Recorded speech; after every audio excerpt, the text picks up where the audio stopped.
너랑 내 뱃속의 애새끼랑 같이 죽어버려. 3년간 제 남편이었던 그 사람. 민준의 악독한 외침이 저주처럼 귓가에 맴돌았습니다. 그 말이 끝나자마자 임신 6개월인 제 배를 향해 하늘이 무너지는 듯한 발길질이 느껴졌습니다. 창자가 끊어지는 고통에 저는 그대로 주저앉고 말았죠. 정신을 차릴 틈도 없이 등 뒤에서 가해진 무자비한 힘에 저는 2층 난간에서 떠밀려졌습니다. 제 몸은 균형을 잃고 차가운 나무 계단을 굴러 떨어졌습니다. 머리를 벽에 부딪히자 피가 터져나왔고 제가 입고 있던 하얀색 인부복 위로 붉은 피가 번져나갔습니다. 하지만 그 순간 육체적인 고통은 눈앞에 펼쳐진 광경에 비하면 아무것도 아니었습니다. 계단 꼭대기엔 시어머니 박 여사가 서 있었습니다. 놀라지도 조금의 동정심도 보이지 않았죠. 그저 소름 끼치도록 만족스러운 미소를 짓고 있을 뿐이었습니다. 시어머니의 웃음소리와 황급히 자리를 뜨는 남편의 발소리가 뒤섞여 제가 의식을 잃기 전 들었던 마지막 소리가 되었습니다. 고통, 굴욕, 그리고 참을 수 없는 분노가 가슴 속에서 치밀어 올랐습니다. 마지막 남은 힘을 다해 옆으로 튕겨나간 휴대폰을 잡았습니다. 액정은 산산조각 났지만 희미한 불빛은 남아있었죠. 손은 떨렸고 이마에서 흐른 피가 시야를 가렸지만 저는 익숙한 번호를 필사적으로 눌렀습니다. 지금 이 순간 제 유일한 동화줄인 그 번호를요. 기억이 느린 영화처럼 스쳐 지나갔습니다. 바로 얼마 전까지만 해도 제 인생 최고의 동화라고 믿었던 영화가 말이죠.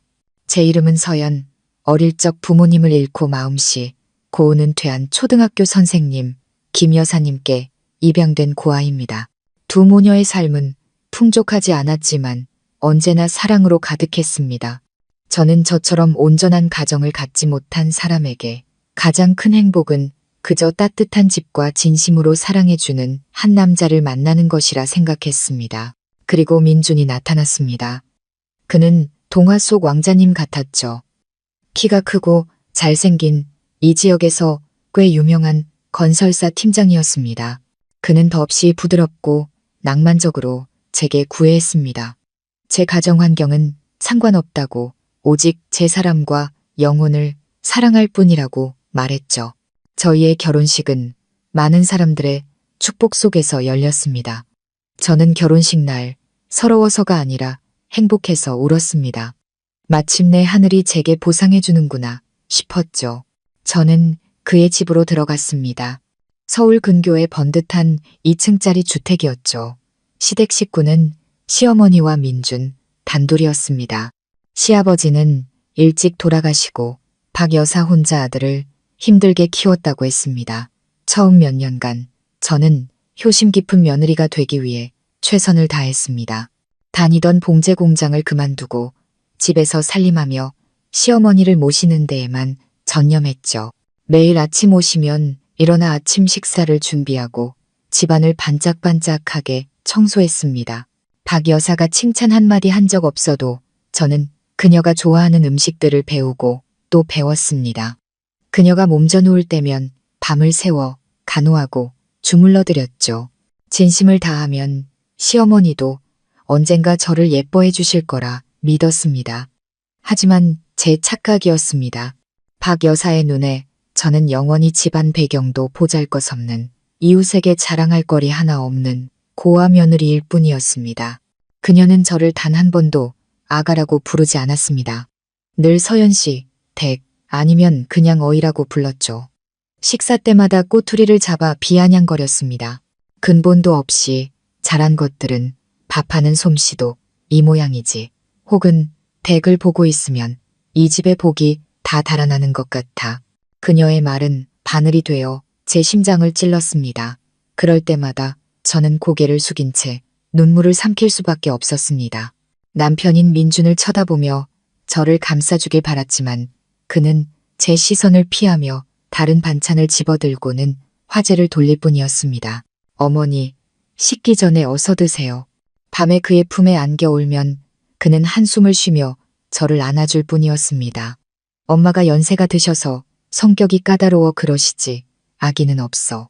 당신이 조금만 참아줘. 그래야 집안이 조용하지. 그를 사랑하기에 어렵게 얻은 가정을 지키고 싶었기에 저는 인내를 택했습니다. 민준만 나를 사랑해 준다면 어떤 어려움도 이겨낼 수 있을 거라고 스스로를 위로했습니다. 그리고 마침내 가장 큰 행복이 찾아왔습니다. 제가 임신을 한 것입니다. 두 줄이 선명한 임신 테스트기를 손에 들고 저는 기쁨에 겨워 어쩔 줄 몰랐습니다. 이 아이가 우리 가족을 이어주는 끈이 되어 시어머니의 시선도 바꿔줄 것이라는 희망에 부풀어 남편과 시어머니에게 달려갔습니다. 민준도 무척 기뻐하는 듯 했습니다.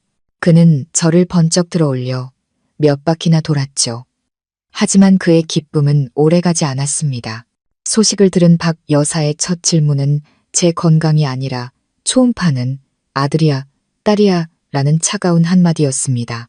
임신 4개월 차 의사가 초음파를 보며 딸이라고 말했을 때 집안의 분위기는 완전히 바뀌었습니다. 박 여사는 실망감을 감추지 않았습니다. 그녀는 노골적으로 불쾌해하며 쏘아붙였습니다. 또 계집애라니 진짜 애 낳을 줄도 모르는 것. 그날 이후 그녀는 저를 이전보다 더 심하게 대했습니다. 집안의 모든 힘든 일을 제게 시켰고 단 1분도 쉬지 못하게 했죠. 민준도 변하기 시작했습니다. 더는 예전처럼 다정하게 저를 챙겨주지 않았습니다. 그는 늘 일찍 나가 늦게 들어왔고 몸에서는 항상 술 냄새가 났습니다. 산부인과에 같이 가주겠다는 약속은 모두 잊었습니다. 제가 그 얘기를 꺼내면 그는 버럭 소리쳤죠. 당신 혼자가, 나 바빠. 뭔가 잘못되어 가고 있음을 느꼈지만 더 깊이 생각하고 싶지 않았습니다. 저는 그저 점점 불러오는 배를 감싸 안으며 제 딸이 무사하기만을 기도했습니다. 저는 제 딸의 존재가 그들이 저와 제 아이를 죽음으로 내모는 이유가 될 줄은 꿈에도 몰랐습니다. 추락의 고통에 정신이 조금 들었습니다. 저는 여전히 계단 아래에 쓰러져 있었고 피는 계속 흐르고 있었습니다. 손안의 휴대폰 화면은 여전히 빛나고 있었죠. 제 전화가 성공했을까요?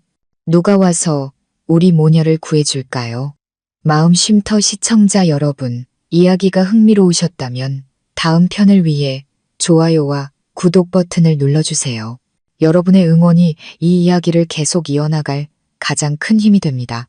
코를 찌르는 소독약 냄새에 저는 깊은 무의식의 장막에서 깨어났습니다. 천천히 눈을 뜨자 가장 먼저 느껴진 것은 아랫배에서 시작되어 온몸으로 퍼져나가는 찌르는 듯한 통증이었습니다. 병원 천장의 새하얀 형광등, 불빛에 눈살이 찌푸려졌습니다. 여기가 어디지? 마지막 기억이 끔찍한 해일처럼 밀려왔습니다. 민준의 무자비한 발길질, 시어머니의 만족스러운 미소, 그리고 차가운 계단을 굴러떨어지던 그 느낌. 내 아이, 저는 황급히 손을 배에 얹었습니다. 임신 6개월의 배는 그대로였지만 묵직한 통증에 심장이 조여드는 것 같았습니다. 아가야, 엄마 버리면 안 돼. 저는 힘없이 속삭였고 눈물이 흐르기 시작했습니다. 정신이 드세요? 움직이지 말고 가만히 누워 계세요. 옆에서 간호사의 목소리가 들렸습니다. 그녀는 제 침대 옆에 걸린 링거를 확인하고 있었습니다. 태아는 일단 지켰어요. 하지만 유산기가 심해서 절대 안정을 취하셔야 해요. 안 그러면 위험합니다. 지켰다는 두 글자에 지쳐버린 제 몸에 희미한 생기가 돌았습니다. 하늘이시여 감사합니다. 제 딸이 아직 제 곁에 있었습니다. 하지만 기쁨도 잠시, 분노가 다시 끌어올랐습니다. 남편이라 시어머니라 부르던 바로 그 사람들이 우리 모녀를 죽이려 했습니다. 병실 문이 조용히 열리고 익숙한 그림자가 들어왔습니다. 민준도 박 여사도 아니었습니다. 바로 제 어머니 김 여사님이었습니다. 야윈 몸, 희끗희끗한 머리를 단정하게 묶은 모습. 어머니는 수수한 갈색 원피스 차림으로 보온 도시락을 들고 서 계셨습니다. 어머니를 보자 제가 애써 쌓아 올렸던 강인함의 벽이 순식간에 무너져 내렸습니다. 저는 목 놓아 울기 시작했습니다. 엄마, 김 여사님은 황급히 도시락을 내려놓고 침대로 다가와 제 차가운 손을 잡았습니다. 그녀는 울지도 당황하지도 않았습니다. 저와는 정반대로 놀랍도록 침착했습니다. 은퇴한 교사의 온화했던 눈빛은 이제껏 본 적 없는 날카롭고 강인한 빛을 띠고 있었습니다. 아가, 그만 울어라. 지금 우는 건 아무것도 해결해주지 않아. 의사 선생님이 내 마음이 안정되어야 아기한테도 좋다고 하셨어. 어머니는 부드럽게 제 눈물을 닦아주었습니다. 목소리는 여전히 다정했지만 그 안에 담긴 보이지 않는 힘이 저를 진정시켰습니다. 이제 엄마한테 말해보렴. 하나도 빼놓지 말고 전부 다. 저는 고개를 끄덕이며 여전히 떨리는 목소리로 모든 것을 털어놓았습니다. 딸을 임신한 사실을 안 후부터 달라진 시댁의 태도, 박 여사의 비아냥과 모욕, 민준의 무관심과 폭력, 그리고 그날의 악독한 말과 발길질까지 이야기할수록 가슴이 아파왔습니다. 말을 마친 저는 어머니의 손에 얼굴을 묻었습니다. 온몸이 사시나무처럼 떨렸습니다. 엄마, 이제 어떡해요? 그 집에 다시 돌아가고 싶지 않아요. 너무 무서워요. 김 여사님은 아무 말 없이 제 머리를 쓰다듬었습니다. 어머니의 침묵은 당황이 아니라 무언가를 계산하는 사람의 깊은 생각처럼 보였습니다. 한참 후에야 그녀는 제가 알던 상냥한 선생님과는 전혀 다른 차갑고 단호한 목소리로 말했습니다. 딸, 엄마 말 잘 들어. 지금부터 엄마가 시키는 대로만 해야 한다. 엄마 믿지? 저는 고개를 들어 어머니를 보았습니다. 그녀의 강인한 눈빛에 저도 모르게 고개를 끄덕였습니다. 좋아. 첫째, 민준이랑 그 엄마가 오면 절대 울거나 따지거나 싸우지 마. 오히려 겁에 질리고 약하고 스스로 발을 헛디뎌 넘어졌다고 믿는 척해야 한다. 네가 부주의해서 그들을 걱정시켜서 미안하다고 사과해야 해. 할 수 있겠니? 저는 할 말을 잃었습니다. 왜 그래야 해요, 엄마? 저를 이렇게 만든 건 그 사람들인데 바로 그렇기 때문에 우리가 이렇게 해야 하는 거야. 어머니는 제 눈을 깊이 들여다보며 차근차근 설명했습니다. 지금 우리에겐 증거가 없어. 네가 소란을 피우면 저들은 잡아떼면서 오히려 널 거짓말쟁이로 몰아갈 거다. 게다가 지금 넌 약한 입장이잖니. 너와 내 손녀는 아직 여기에 누워있어. 정면으로 맞설 순 없어. 지금 유일한 방법은 저들이 경계심을 풀게 만드는 거야. 저들이 널 여전히 어리숙하고 착하고 만만한 서연이라고 믿게 만들어야 해. 그래야만 저들이 제 꼬리를 드러낼 거다. 어머니의 분석에 저는 정신이 번쩍 들었습니다. 맞습니다. 저는 고통에 빠져 제가 불리한 상황이라는 것을 잊고 있었습니다. 김 여사님은 제 손을 더 꽉 잡았습니다. 걱정 마라. 네가 겪은 이 고통 엄마가 반드시 100배, 1000배로 갚아주게 할 거다. 하지만 지금은 연기해야 해. 불쌍한 아내, 죄지은 며느리 역할을 완벽하게 해내야 한다. 그리고 저들의 신뢰를 다시 얻어야 해. 이 연극의 시나리오는 우리가 쓰고 결말도 우리가 정할 거다. 바로 그때 복도에서 발소리와 시끄러운 말소리가 들려왔습니다. 김 여사님은 황급히 제 손을 놓았습니다. 저들이 왔다. 엄마가 한 말 잊지 마. 저는 심호흡을 하고 남은 눈물을 닦아낸 뒤 두렵고 연약한 표정을 지었습니다. 병실 문이 벌컥 열리고 민준과 박 여사가 비싼 과일 바구니를 들고 들어왔습니다. 그들과 저의 연극은 이제 막 시작되었습니다. 민준과 박 여사는 몹시 걱정되고 안타깝다는 표정으로 병실에 들어섰습니다. 박 여사는 서둘러 침대 곁으로 다가왔습니다. 그 목소리가 너무나 상냥해서 소름이 돋을 지경이었습니다. 평소의 그 도끼 어린 모습과는 180도 다른 태도였죠. 아가, 세상에, 괜찮니? 어쩌다 이렇게 조심성이 없어서 어젯밤에 네가 입원했다는 소식 듣고 내가 얼마나 놀랐는지 몰라. 밤새 한숨도 못 잤단다. 그녀는 손으로 눈가를 훔치며 악어의 눈물을 짜내려 애썼습니다. 민준도 다가와 과일, 바구니를 탁자에 놓았습니다.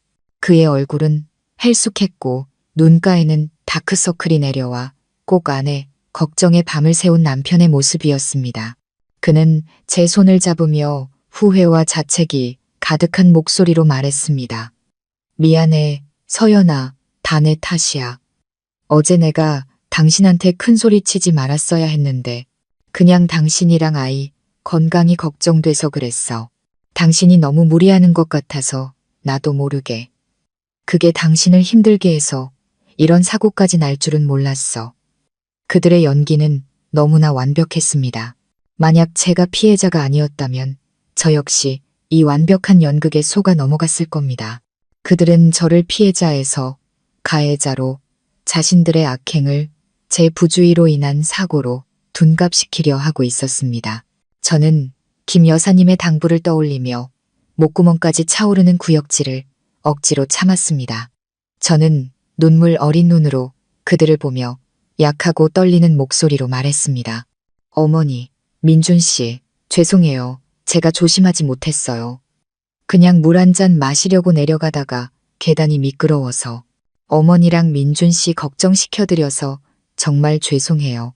제 말을 듣자 두 모자는 안도의 한숨을 내쉬었습니다. 그들이 서로를 바라보는 눈빛, 그 안에 담긴 의미를 저는 읽을 수 있었습니다. 이 멍청한 애는 여전히 속이기 쉽군. 김 여사님은 방 한구석에서 조용히 모든 것을 지켜보고 있었습니다. 제가 잘못을 인정하자 방 여사는 더욱 기세등등해졌습니다. 그녀는 의자에 앉아 한탄을 늘어놓기 시작했습니다. 내 팔자야, 정말. 며느리 하나 들였더니 이렇게 칠칠 맞아서야 뱃속에 애까지 가진 애가 몸 간수도 못하고 이제 누워서 뱃속에 내 손주는 지킬 수 있을지 모르겠네. 그것도 하필 계집애인데 내 팔자는 왜 이리 기구한지. 그녀는 계집애라는 단어를 경멸적으로 강조했습니다. 민준이 황급히 그녀의 말을 막았습니다. 하지만 저를 변호하기 위함이 아니라 자신의 연극을 이어가기 위해서였죠. 어머니, 그만하세요. 서연이도 많이 놀랐을 거예요. 지금은 서연이랑 아이가 무사한 게 제일 중요하잖아요. 그는 저를 돌아보며 다정한 목소리로 말했습니다. 당신은 걱정 말고 푹 쉬어. 병원비는 내가 어떻게든 마련할 테니 아무 생각도 하지 마. 마련한다고? 저는 하마터면 실소를 터뜨릴 뻔했습니다. 그가 어디서 돈을 마련한다는 걸까요? 또다시 우리 집 김 여사님께 가서 손을 벌릴 셈이겠지요. 그때 김 여사님이 입을 열었습니다. 목소리는 차분했지만 말 한마디 한마디에 가시가 돋친 듯 했습니다. 민준 군말이 맞네. 지금은 서연이와 뱃속 아이의 건강이 가장 중요하지. 사부인과 민준 군이 신경 써주어 고맙네. 우리 서연이가 철이 없으니 너그럽게 용서해 주시게. 박 여사는 제 어머니의 말을 듣고는 거만한 표정을 지었습니다. 그렇게 말씀하시니 듣기 좋네요. 어쨌든 제 며느리인데 제가 아끼지 않으면 누가 아끼겠어요? 그럼 저희는 이만 보양식이라도 준비해서 다시 와야겠네요. 잠시 서연이 좀 부탁드립니다. 말을 마친 그녀는 민준의 팔을 끌고 밖으로 나갔고 나가기 전 저를 힐끗 쳐다보는 것을 잊지 않았습니다. 문을 나서기 직전 민준은 의미심장한 눈빛으로 저를 돌아보며 당부했습니다. 몸조리 잘해. 아이한테 문제 생기지 않게. 그의 당부는 걱정이 아니라 협박이었습니다. 알아서 처신 잘하라는, 그렇지 않으면 가만두지 않겠다는 경고였죠. 문이 닫히자 김 여사님이 다가왔습니다. 그녀의 눈빛은 눈에 띄게 차가워졌습니다. 교활한 늙은 여우 같으니 그녀는 이를 갈며 말했습니다. 저것들은 네가 아직도 자기들 손바닥 안에 있다고 생각하는 거야. 저는 어머니를 보며 다시 눈물을 글썽였습니다. 엄마, 너무 무서워요. 더는 연기하고 싶지 않아요. 그냥 우리 아기 데리고 여기서 도망치고 싶어요. 나도 내 마음 안다. 하지만 지금은 때가 아니야. 김 여사님은 저를 안아주었습니다. 지금 네가 도망치면 저들은 네가 찔리는 게 있어서 도망쳤다고 모든 죄를 네게 뒤집어 씌울 거다. 넌 여기 있어야 해. 증거를 모으기 위해서 우리는 저들을 사회적으로 매장시키는 것뿐만 아니라 감옥에 쳐넣어야 해. 그녀는 저를 바로 보며 말했습니다. 엄마에겐 계획이 있다. 하지만 이 계획엔 내 협조가 필요해. 넌 계속해서 죄 많은 아내, 불쌍한 며느리 연기를 해야 한다. 저들이 널 완전히 믿게 만들어서 우리가 쳐놓은 덫에 제 발로 걸어 들어오게 만들어야 해. 그녀는 목소리를 낮춰 말했습니다. 엄마에게 오랜 친구가 하나 있다. 조반장이라고 아주 유능했던 전직 형사야. 지금은 사설 탐정으로 일하고 있는데 오늘 아침에 연락해뒀다. 그분이 우리를 도와 민준에 대해 조사해 줄 거야. 엄마 생각엔 이 일이 단순히 폭력이나 아들을 원해서 벌인 일 같지가 않아. 분명 그 뒤에는 더 큰 비밀이 숨겨져 있을 거다. 어머니의 말을 듣자 제 마음속에는 두려움과 함께 한 줄기 희망이 솟아났습니다. 그렇습니다. 저는 무너질 수 없습니다. 제 아이와 저 자신을 위해 강해져야 합니다. 네, 엄마 말대로 할게요. 제 목소리는 한결 단단해졌습니다. 이 연극 끝까지 해내겠습니다. 다만 이 연극의 결말을 쓰고 마지막에 박수를 치는 사람은 반드시 우리 모녀가 될 것입니다. 그리고 저는 어머니가 의심하는 그 비밀이 제 상상을 초월할 만큼 끔찍하고 잔인한 것일 줄은 전혀 알지 못했습니다. 그 후 며칠간 저는 연약한 환자이자 죄 많은 아내 역할을 충실히 해냈습니다. 침대에 가만히 누워 누가 무슨 말을 하든 네 하고 대답했고 주는 것은 무엇이든 받아먹었습니다. 민준과 박 여사는 매일같이 음식을 가져왔습니다. 박 여사는 삼계탕, 비둘기 요리 등 태아에 좋다는 음식들을 해왔습니다. 하지만 저는 그것이 주위 사람들에게 보여주기 위한 쇼라는 것을 잘 알고 있었습니다. 민주는 모범적인 남편인 척했습니다. 그는 거의 하루 종일 제 병상을 지키며 책을 읽어주거나 과일을 깎아주고 제가 힘들지 않게 다리를 주물러 주었습니다. 그의 연기가 너무나 실감나서 간호사들과 옆 병실 환자들은 감탄을 금치 못했습니다. 남편분이 정말 잘해주시네요. 복 받으셨어요. 그런 말을 들을 때마다 저는 쓴웃음을 지을 수밖에 없었습니다. 복이라고요? 저는 언제 무너질지 모르는 달콤한 덫, 거짓된 행복 속에서 살고 있었습니다. 그 다정한 행동 뒤에는 숨길 수 없는 목적이 있었습니다. 며칠이 지나자 민주는 한숨을 쉬며 푸념하기 시작했습니다. 요즘 공사 현장에 문제가 생겨서 말이야. 거래처에서 대금 지급을 미루는 바람에 자금줄이 꽉 막혔어. 그러고는 죄책감 가득한 목소리로 저를 보며 말했습니다. 당신 병원비도 만만치 않은데 내가 감당할 수 있을지 모르겠네. 처음에는 침묵했지만 저는 그가 무엇을 기다리는지 알고 있었습니다. 결국 저는 덫에 걸려드는 척해야 했습니다. 그럼 김 여사님께 한번 말씀드려보는 건 어때요? 엄마라면 도와주실 거예요. 제 말을 듣자 민준의 얼굴이 환해졌지만 그는 황급히 표정을 감추며 손사래를 쳤습니다. 아냐, 어떻게 장모님께 또 폐를 끼쳐. 내가 남자인데 알아서 해야지. 하지만 잠시 후 그는 다시 한숨을 쉬었습니다. 하지만 상황이 정말 어렵긴 하네. 당신이 엄마한테 한번 전화해 볼래? 내가 장모님께 말씀드리긴 좀 면목이 없어서 저는 이것이 바로 그가 원하는 것임을 알았습니다. 저는 휴대폰을 들어 김 여사님께 전화를 걸고 그가 들을 수 있도록 스피커폰을 켰습니다. 엄마, 저 서연이에요. 저는 다시 울먹이며 민준의 어려움과 병원비, 부담에 대해 늘어놓았습니다. 전화를 받으신 어머니는 한숨을 쉬었습니다. 가엾은 내 새끼들. 알겠다. 내일 내가 돈을 좀 가지고 가마. 우선 서연이 치료비부터 해결해야지. 전화를 끊자 민주는 저를 와락 껴안으며 연신 고맙다고 말했습니다. 고마워, 여보. 역시 당신밖에 없어. 나를 이해해주고 생각해주는 건. 저는 그의 어깨에 얼굴을 묻었지만 마음속은 무한한 경멸감으로 가득 찼습니다.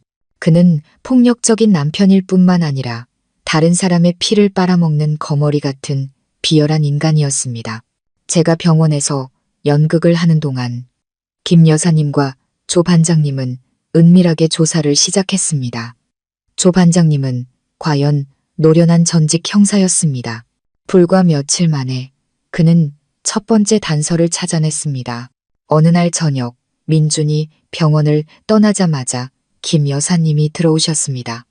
그녀는 병실 문을 잠그고는 아주 심각한 표정으로 말했습니다. 서연아, 일어나 보렴.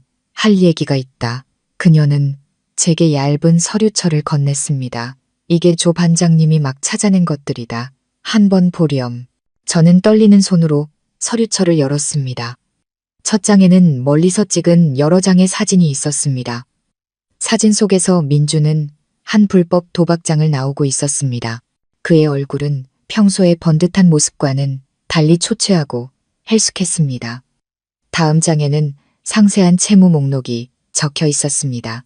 채권자의 이름은 조폭의 냄새가 물씬 풍겼고 맨 아래에 적힌 빚의 총액은 제 눈을 의심하게 했습니다. 20억 원. 20억. 저는 믿을 수 없다는 듯 중얼거렸습니다. 그래, 김 여사님이 단호하게 말했습니다. 그놈은 성공한 건설사 팀장이 아니었다. 그냥 영세 하청업자일 뿐이었어.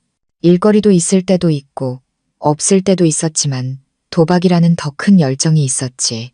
몇 년 전부터 그 길에 빠져들었고 빚은 눈덩이처럼 불어났어. 심지어 자기 엄마 명의의 집문서까지 잡히고 사채를 썼더구나. 이제 그 집은 곧 빚쟁이들 손에 넘어갈 판이야. 어머니의 말 한마디 한마디가 제 머리를 망치로 내리치는 것 같았습니다. 모든 것이 거짓이었습니다. 성공한 엔지니어라는 허울, 공사 현장과 거래처에 대한 이야기들 모두가 자신의 진짜 모습을 감추기 위한 거짓말이었습니다. 그는 도박꾼일 뿐만 아니라 상습적인 거짓말쟁이였습니다. 문득 그가 집에 와서 돈을 요구했던 기억들이 떠올랐습니다. 그 모든 돈은 이를 위한 것이 아니라 도박판에 쏟아붓기 위한 것이었습니다. 그리고 이제 더 이상 갚을 능력이 없어지자 그와 그의 어머니는 저와 김 여사님을 표적으로 삼은 것입니다. 그들은 우리를 자신들의 파탄, 난 인생을 구원해줄 마지막 황금알을 낳는 거위로 여겼던 겁니다. 그럼 제가 넘어진 건 저는 어머니를 올려다보았습니다. 끔찍한 진실이 서서히 모습을 드러냈습니다. 김 여사님은 분노에 찬 눈빛으로 고개를 끄덕였습니다. 내 짐작이 맞다. 조 반장님이 그놈의 채권자 몇 명을 만나봤어. 그놈이 한 달 안에 큰 돈이 생길 테니 모든 빚을 갚겠다고 약속했다더구나. 그 발길질, 그 추락, 단순히 내가 딸을 가졌다는 분노 때문만이 아니었어. 그건 저들의 계획의 일부였던 거다. 저들은 비극을 연출해서 네가 엄마 집에 돌아가 돈을 얻어내도록 만들 명분을 원했던 거야. 저들은 엄마가 널 얼마나 아끼는지 절대 널 내버려 두지 않을 거라는 걸 알고 있었던 거지. 저는 머리를 감싸 쥐었습니다. 온 세상이 빙빙 도는 것 같았습니다. 그들의 잔인함은 인간의 한계를 넘어섰습니다. 그들은 돈뿐만 아니라 저와 아직 태어나지도 않은 제 아이의 목숨까지 도구로 사용하려 했습니다. 그들은 저를 자신들의 체스판 위에 놓인 졸로 만들었습니다. 언제든지 희생시킬 수 있는 졸로 말이죠. 엄마, 저 어떡해요? 저는 주저앉았습니다. 무력감이 저를 덮쳤습니다. 진정해, 딸. 김 여사님은 제 어깨를 감쌌습니다. 이제 우리는 저들의 목적을 확실히 알았어. 저들이 뜻대로 되게 놔둘 순 없지. 하지만 아직 부족해. 엄마 생각엔 20억이라는 빚이 전부는 아닐 것 같다. 임신한 아내를 계단에서 밀어버릴 정도의 동기라면 분명 그것보다 더 큰 무언가가 있을 거야. 조 반장님이 계속 조사 중이니 우리는 이 범죄의 근원을 찾아내야만 해. 저는 어머니를 보았습니다. 막연한 두려움이 밀려왔습니다. 20억이 전부가 아니라면 민준이 숨기고 있는 마지막 비밀은 대체 얼마나 끔찍한 것일까요? 조사가 깊어질수록 저는 출구 없는 어두운 미로에 갇힌 기분이었습니다. 매번 드러나는 진실은 더 무서운 미스터리로 이어졌습니다. 행복한 가족이라는 연극은 완전히 막을 내렸고 그 자리에는 소름 끼치도록 치밀하고 냉혹하게 계산된 음모만이 남아 있었습니다. 민준의 거액 도박 빚의 진실을 알게 된 후 저는 지난 3년간의 결혼 생활 속 아주 사소한 디테일까지 되짚어보기 시작했습니다. 과거에는 무심코 지나쳤던 것들이었죠. 문득 한 가지 일이 떠올랐습니다. 결혼한 지 얼마 안 된 약 1년여 전에 어느 날 저녁이었습니다. 민주는 두툼한 서류 뭉치를 들고 아주 진지한 표정으로 집에 돌아왔습니다. 그는 제게 깜짝 선물을 준비했다고 말했습니다. 이게 뭐예요? 그가 서류를 테이블에 펼치자 제가 호기심에 물었습니다. 이거? 당신을 위한 종신보험 계약서야. 그는 아주 자상한 목소리로 말했습니다. 내가 많이 생각해봤는데 인생은 한치 앞을 모르는 거잖아. 그래서 당신 앞으로 보험을 하나 들어두고 싶었어. 혹시라도 나중에 무슨 일이 생기면 당신이 기댈 곳이라도 있어야지. 난 당신이 고생하는 거 싫어. 그 순간 저는 감동해서 눈물까지 흘렸습니다. 저는 정말 멋진 남자, 아내를 위해 멀리 내다볼 줄 아는 남자와 결혼했다고 생각했습니다. 저는 계약서를 제대로 읽어보지도 않고 망설임 없이 서명했습니다. 그저 아주 고액의 보험이었다는 것만 어렴풋이 기억날 뿐입니다. 그리고 수익자란에 그는 자신의 이름을 적었습니다. 그는 자신이 남편이고 가장이니 수익자가 되는 것이 가장 합리적이라고 설명했습니다. 만약 제게 무슨 일이 생기면 그 돈으로 남은 인생을 꾸려나가겠다고요. 그의 논리는 너무나 완벽하게 들렸고 세상 물정 모르는 순진한 저는 그 말을 완전히 믿었습니다. 저는 이 사실을 서둘러 김 여사님께 말씀드렸습니다. 어머니는 제 이야기를 듣고 한참 동안 말이 없었습니다. 그녀의 얼굴이 굳어지더니 휴대폰을 꺼내 조 반장님께 전화를 걸었습니다. 목소리는 아주 다급했습니다. 조 반장님, 부탁 하나만 들어주세요. 제 사위 강민준이 약 1년여 전에 제 딸 앞으로 모 보험사에 종신보험을 들었습니다. 어떻게든 그 계약서 사본을 좀 구해주세요. 빠르면 빠를수록 좋습니다. 바로 다음 날 조 반장님은 제게 계약서 전체를 찍은 사진 파일을 보내주셨습니다. 저와 어머니는 병실에 나란히 앉아 계약서의 조항 하나하나를 뚫어져라 읽었습니다. 그리고 계약서에 적힌 한 숫자는 우리 두 사람을 경악하게 했습니다. 사고나 질병으로 인한 사망 시 지급되는 보험금은 50억 원이었습니다. 50억. 그 액수는 민준의 도박 빚의 2배가 넘는 금액이었습니다. 등골을 타고 차가운 기운이 흘렀습니다. 모든 것이 소름 끼치도록 명확해졌습니다. 민준의 계획은 단순히 제 어머니의 돈을 뜯어내는 것에서 그치지 않았습니다. 그건 플랜 B에 불과했습니다. 가장 잔인하고 효과적인 플랜 A는 바로 저의 죽음이었습니다. 만약 그날 그의 발길질로 저와 아이가 살아남지 못했다면 그는 애도 못 낳는 아내를 제거할 뿐만 아니라 합법적으로 50억 원을 손에 쥐게 될 터였습니다. 그 돈이면 빚을 모두 갚고도 새로운 부유한 삶을 시작하기에 충분했습니다. 세상에. 저건 사람이 아니야. 악마야. 저는 온몸을 떨며 두 손으로 얼굴을 감쌌습니다.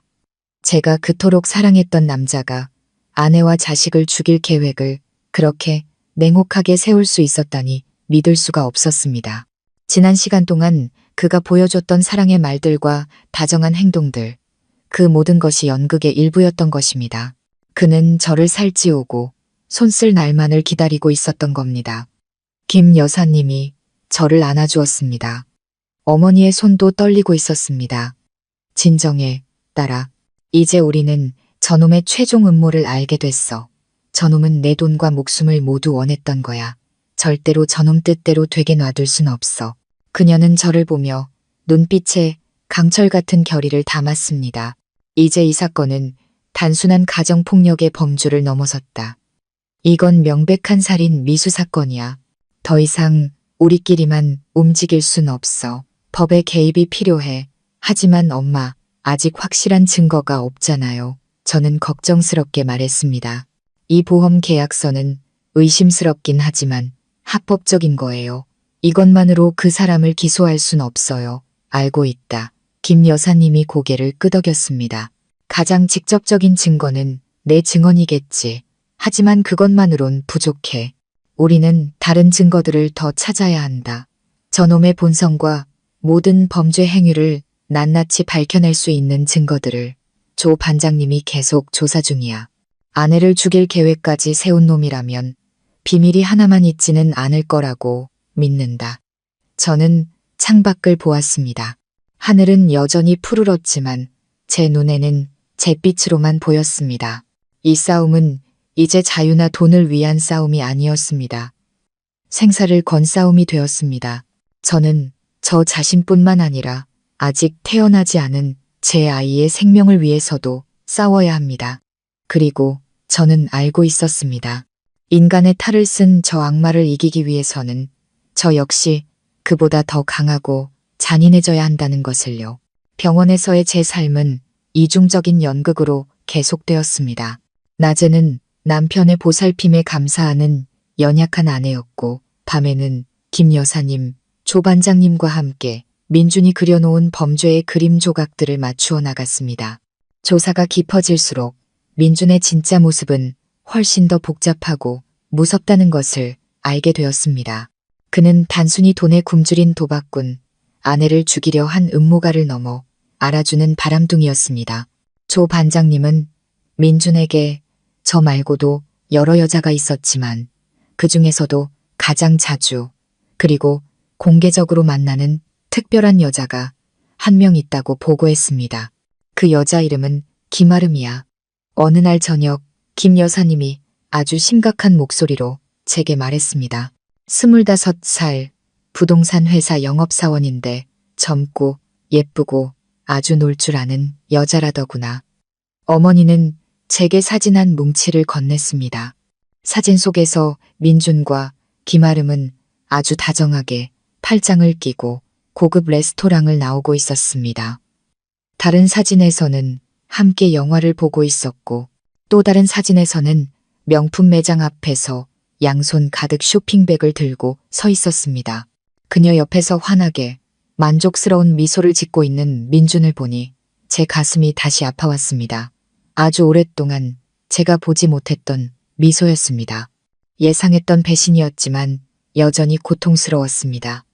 하지만 고통은 곧 큰 의문으로 바뀌었습니다. 빚더미에 앉은 민준이 어디서 돈이 나서 저렇게 사치스러운 애인을 건사할 수 있었을까요? 혹시 저 여자도 민준의 계획의 일부는 아닐까요? 김 여사님은 제 생각을 읽은 듯 했습니다. 조 반장님도 그걸 궁금해하고 있어. 그래서 사람을 시켜 그 김아름이란 여자를 미행했는데 아주 흥미로운 사실을 발견했단다. 어머니는 잠시 말을 멈추고 의미심장한 눈빛으로 말했습니다. 그 여자도 임신 중이야.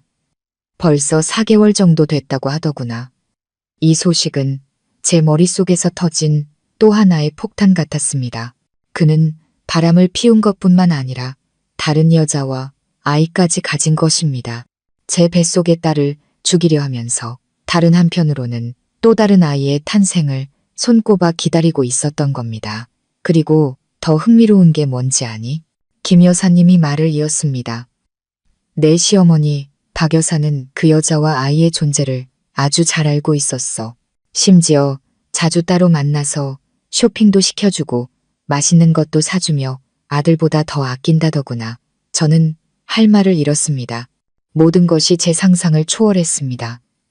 이것은 순간적인 바람이 아니었습니다. 그들 가족 전체가 계획한 일이었습니다.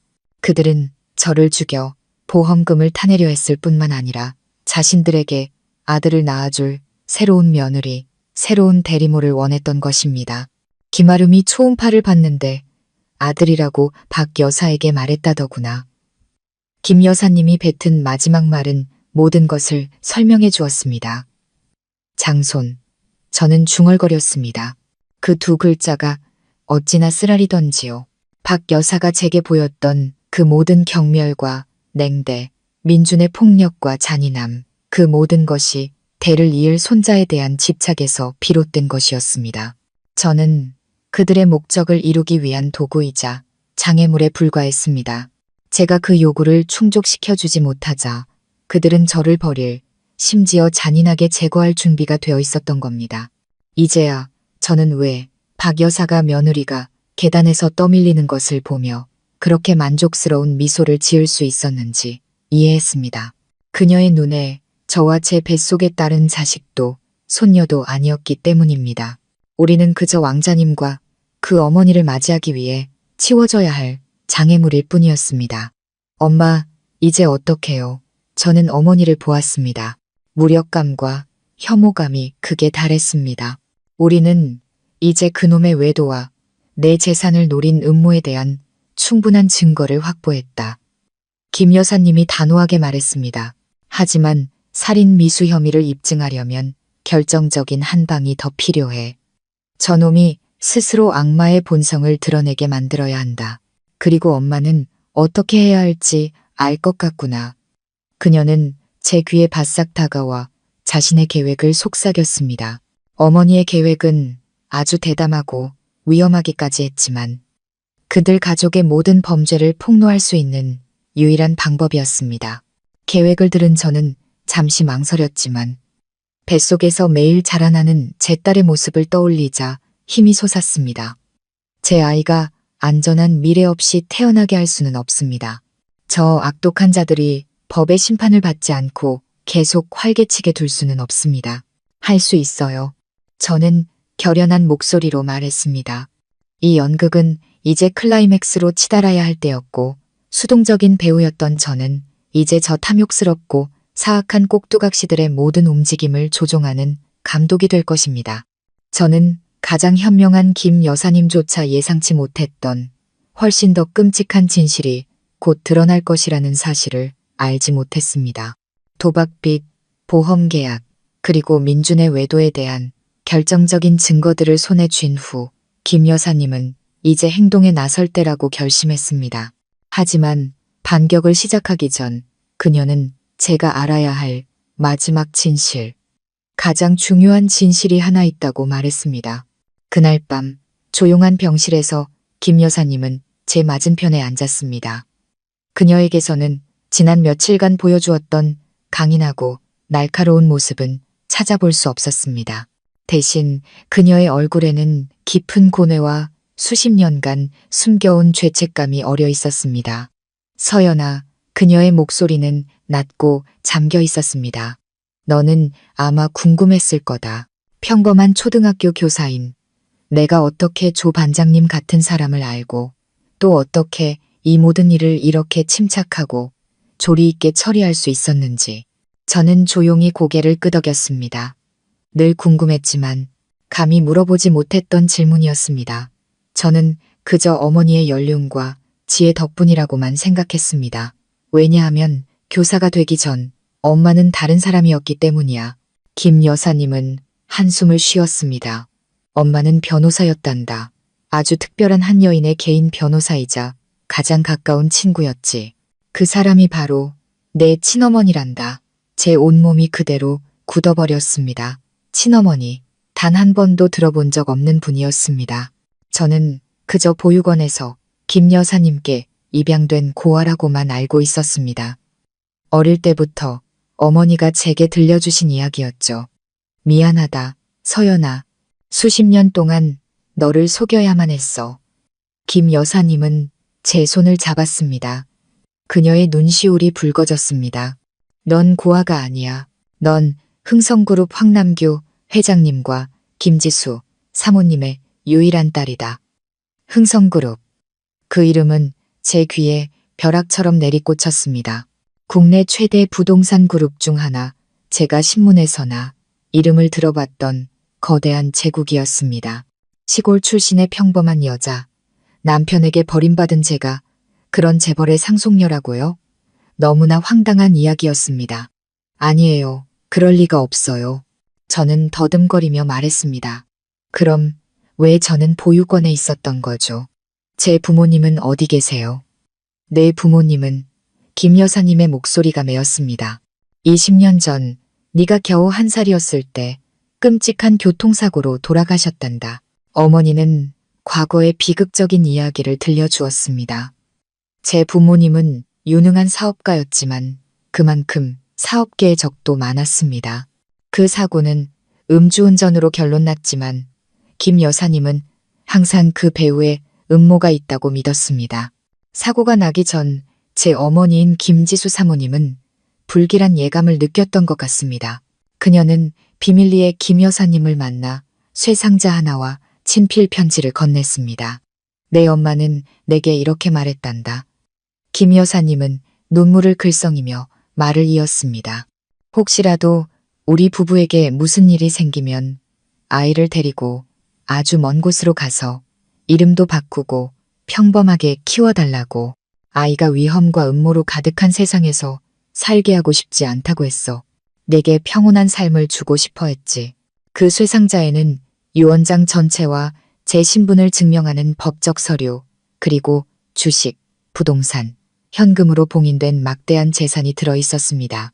모든 것은 제가 만 30세가 되거나 김 여사님이 제가 충분히 성장했고 정말 위험한 상황에 처했다고 판단했을 때만 제게 귀속되도록 되어 있었습니다. 나는 내 엄마의 유언을 따랐다. 김 여사님이 말을 이었습니다. 변호사 일을 그만두고 널 시골로 데려와 평범한 교사로 살았지. 널 보호하고 평온한 유년 시절을 주기 위해 노력했어. 네가 결코 그 재산이 필요하지 않기를 진심으로 널 사랑해주는 좋은 남자를 만나길 바랐다. 그녀는 죄책감과 고통이 가득한 눈빛으로 저를 보았습니다. 하지만 내가 틀렸어. 내가 너무 안일하게 그 강민준이란 놈을 제대로 알아보지도 않고 내 결혼을 허락했지. 내 바로 곁에 숨어있는 독사를 알아보지 못했어. 모두 내 잘못이다. 서연아, 저는 어머니를 와락 껴안았습니다. 두 모녀는 함께 울었습니다. 저는 어머니를 원망하지 않았습니다. 그저 어머니가 안쓰러울 뿐이었습니다. 저 때문에 평생의 경력을 포기하고 다른 삶을 살아야 했으며 그 무거운 비밀을 수십 년간 혼자 짊어져야 했습니다. 이제야 모든 것을 이해했습니다. 어머니의 강인함과 결단력의 근원을 이해했습니다. 어머니가 어떻게 그런 비범한 일들을 해낼 수 있었는지 이해했습니다. 어머니는 그저 교사가 아니라 수많은 풍파를 겪으며 단련된 변호사이자 강한 여성이었던 것입니다. 진정이 된 후 김 여사님은 눈물을 닦았습니다. 그녀의 눈빛은 다시 단호해졌습니다. 서연아, 지금은 우리가 약해져 있을 때가 아니야. 내가 내게 이 진실을 말한 것은 과거의 얽매이라는 뜻이 아니다. 내가 의지할 곳 없는 연약한 고아가 아니라는 것을 알려주고 싶었어. 넌 흥성그룹의 상속녀다. 내 손에는 힘과 돈, 그리고 지위가 있어. 넌 저놈들과 맞서 싸워 내 정의를 되찾을 모든 것을 가졌다. 그녀는 일어나 방구석의 작은 장으로 가더니 낡은 구리 열쇠 하나를 꺼냈습니다. 이건 내 엄마가 남긴 쇠상자의 열쇠다. 은행 금고에 안전하게 보관되어 있지. 이제 내가 내 것을 되찾을 때가 왔다. 차가운 열쇠를 손에 쥐자 보이지 않는 무게감이 느껴졌습니다. 이것은 단순히 재산이 아니라 책임감이자 제 부모님의 유언이었습니다. 저는 김 여사님을 올려다보았습니다. 제 목소리는 더 이상 떨리지 않고 확고해졌습니다. 이제 어떻게 해야 할지 알겠어요. 부모님을 실망시켜드리지 않을 거예요. 엄마의 희생이 헛되지 않게 할 거예요. 벼랑 끝에 몰렸던 저는 순식간에 모든 것을 가진 사람이 되었습니다. 권력, 돈, 그리고 가장 중요한 명확한 목표까지. 저는 제 자신을 위한 복수뿐만 아니라 부모님의 죽음 뒤에 숨겨진 진실도 찾아야 합니다. 이 싸움은 이제 새로운 차원으로 격상되었습니다. 새로운 신분, 새로운 힘, 그리고 강철 같은 결의. 저는 더 이상 어제의 연약한 서연이 아니었습니다. 저는 흥성그룹의 유일한 상속녀 황서연이었습니다. 김 여사님이 건네준 열쇠를 손에 쥔 채 저는 제 안 깊은 곳에서 강렬한 생명력이 솟아나는 것을 느꼈습니다. 고통은 여전했지만 더 이상 저를 무너뜨릴 수 없었습니다. 그것은 이제 제 복수의 길을 밝히는 분노의 불꽃이 되었습니다. 김 여사님은 단 1초도 낭비하지 않았습니다. 바로 다음 날 그녀는 비밀리에 연락해둔 국내 최고의 변호인단과 함께 은행으로 향했습니다. 열쇠와 유언장 그리고 필요한 법적 서류들로 20년간 봉인되어 있던 쇠 상자가 열렸습니다. 부모님이 제게 남긴 재산은 상상을 초월했습니다. 단순히 계좌에 찍힌 거액의 숫자가 아니었습니다. 흥성그룹의 지배 지분 그리고 전국 각지의 알짜배기 부동산들이었습니다. 단 하루아침에 저는 대한민국에서 가장 부유하고 영향력 있는 여성 중 한 명이 되었습니다. 재산을 상속받은 후 제가 가장 먼저 한 일은 쇼핑이나 사치가 아니었습니다. 저는 변호사들에게 즉시 민준과 제가 함께 사용하던 모든 공동계좌를 동결하라고 지시했습니다. 또한 제가 입원해 있는 동안 김 여사님이 빌려주었던 모든 돈의 거래 내역을 추적하여 그의 사기 행각에 대한 증거로 확보하라고 요청했습니다.